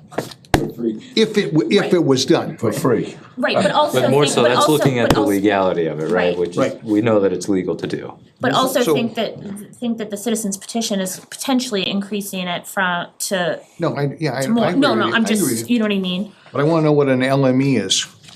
A LEME, is it a LEME? I mean, that's what it is. It's a what? Licensed marijuana establishment. Oh, okay. I should have figured that out, but I didn't. You should ask Ted. Ted knows these things. Ted knows. So, Spags is in So Shrewsbury. just I know to that. confirm, Article 11 can't be placed, which we're required to place without Article 10. no, Article 11 can be Article 11 placed, is placed no matter Yeah, what. we have no choice, it has You to have be no placed. choice. But if we don't place 10, nothing can happen with 11. No, it No, can. that's not true. This is more, Article 10 If was 10 intended. is voted in, they'll probably say, we don't need 11 and drop it. That's all it is. Oh, It was okay. more so of a tool for the board and the community to Okay, I'm also sorry, I accomplish thought the there same was- thing. Okay, I see. But 10 is also incredibly self-serving for the one person that wants the license. But there's no guarantee that that one person is, that person is going to get the license. Is there 'cause it like still a needs- line waiting for this license? We don't know, that we haven't had an RFP or anything because we haven't. Pot place yet, so what's Wouldn't the you like to difference? see one of the RFPs go through and actually Oversaturated the open? market, so probably Well, so high. at the if they local went and level, did one. very similar to any other business, obviously, so there's local licensing, very similar to our alcohol licensing process. So the select board has to have a cannabis establishment licensing process, and then also this has to go through the Cannabis Control Commission as well. So we probably wouldn't do an RFP, to be honest, because as soon as this is passed, you could have 5 people, and it's up to the select board as a licensing authority to Figure it out. yeah. So, like I said, similar to the previous one, I would, if the board is amenable, entertain a motion to place withholding a recommendation at least until after the public hearing. On 9? Or On 10? 10, on 10. Austin, You're gonna place it though, right? Well, Do we have a motion? no, I said I would entertain a That's what motion, she's but, waiting for. but I think that Ted had a I had question. a question. Does, you get X number of alcohol licenses, right? Does this, is it a percentage of what those are, or Yes. does it, like if it's 20, do 2 of them have to then be weed, or is it just that you've got? Yeah, so it's 20% of the off-premises licensees, right? So how many do we have? 4. Quarters 8, yeah. But this doesn't lessen the number of alcohol ones then? Correct, It just, yeah. it's a Totally percentage. separate, yep. Okay, got it. So, like I said, I would entertain a motion to place and withhold the recommendation at least until after the public hearing and everything. If the board is amenable. So moved. Is there a second? Second. Any other conversation? Roll call Harry, Second and I. That's an aye. Whitman, aye. Finance Committee recommendation. Make the motion that the finance committee table their recommendation until after the public hearing. Second. Third. We have a motion and a second to place Article 10, no action until after the hearing. Any discussion? All those in favor? Aye. All opposed? Hearing none. And Article 11 is the citizens petition. I don't know, I feel like we've gone back and forth on citizens petitions as far as making recommendations or not on them. What's, FinCom, do you remember what your most recent stance was on the Last time zoning was no fit? action, right? We usually do no action Well, we on were citizen neutral, yeah. petitions. We took no action and recommended it up to the voters to take care of whatever they wanted. Because we can't properly vet it, so therefore it's no Correct. action and whatever they choose, they do. And I think our board has done similar, Tamika, if you remember that, I was gonna say because it hasn't been fully vetted or anything, so. So are you gonna place it, or it's just already on It there? has to be placed, we don't have it, Alright, so you're done, so we can just vote on that. right. Uh, Is my board comfortable with that, not making a recommendation on it, and the select board comfortable with that? If that's our option, yes. I mean, I would rather vote unfavorable per se, Yeah. but Oh, if that's our option, okay. But do we have to make a motion to vote? No, no. No, No, but to but I think I Place it? no recommendation, just nothing? There's nothing. I don't think we normally, I think like our kind of standard Favorable- process has been that we just haven't done we don't make any recommendations on. Okay, so cause it's either favorable, unfavorable, or no action at all. Right, Right, And we're just saying we're not taking a stance, period, Right, okay, yeah, right. okay, got it, yeah. right. I I would- move that the finance committee recommend no action. Second. Third. Alright, we have a motion and a second to recommend no action on Article 11. Is there any discussion? Hearing none, we'll bring it to a quick roll call, vote, just a voice vote. All those in favor? Aye. All opposed, no. But when we say that at the town meeting, we gotta We have just. to explain it. We say no action, but not for the body to take no action, that we took no action on a recommendation. Because it's a recommendation.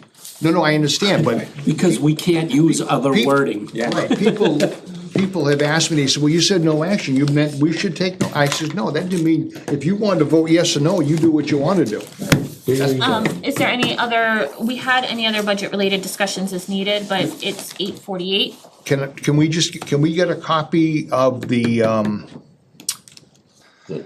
minor and major home occupation sheets? So that we can look at, in print, not electronically, in print, please? Hard copy. Yeah. Hard copy, that's the Delivered word. Zoning to bylaw? door. Well, there's only, that refers to that, Sure. when we, The minor one. Yeah, Absolutely. Is there any other business to come before the select board tonight? the only other comment I had from earlier, and I don't wanna keep talking, but I just wish we could do some of these things sooner than a week or two before the town meetings all the time. Why can't we do them a couple of months ahead? I mean, I see other towns in the paper advertising for stuff they're gonna do for a town meeting that's 2, 3, 4 months away. I agree. That's my only comment. It's a goal. I wish we could. But I think, so the town meeting is November 21st, so it's about a month away. A little under, cause today's 24th. I was gonna say earlier, my Wachusett math added up that other stuff pretty good, so it still works. But we have to post it 2 weeks before, so we are pretty much right up. No, 2 weeks before is still 2 weeks away. No, I know, I'm just saying, can we just do them Yeah. early? No, I don't understand what you're I don't saying. disagree. I think candidly, I the would timing of our, entertain a motion to adjourn. timing of We our have town nothing meeting else is to not gonna discuss, be. right? Correct. Motion to adjourn. I agree with you. Second. Roll I'm just call. saying, next, Harry, second. a week goes by, then another week goes by. Whitman, aye. 8:50, thank you. So, the finance committee to, I don't think there's any more Motion to business. adjourn. Second. All those in favor? Aye. Motion carried. Perfect. Thank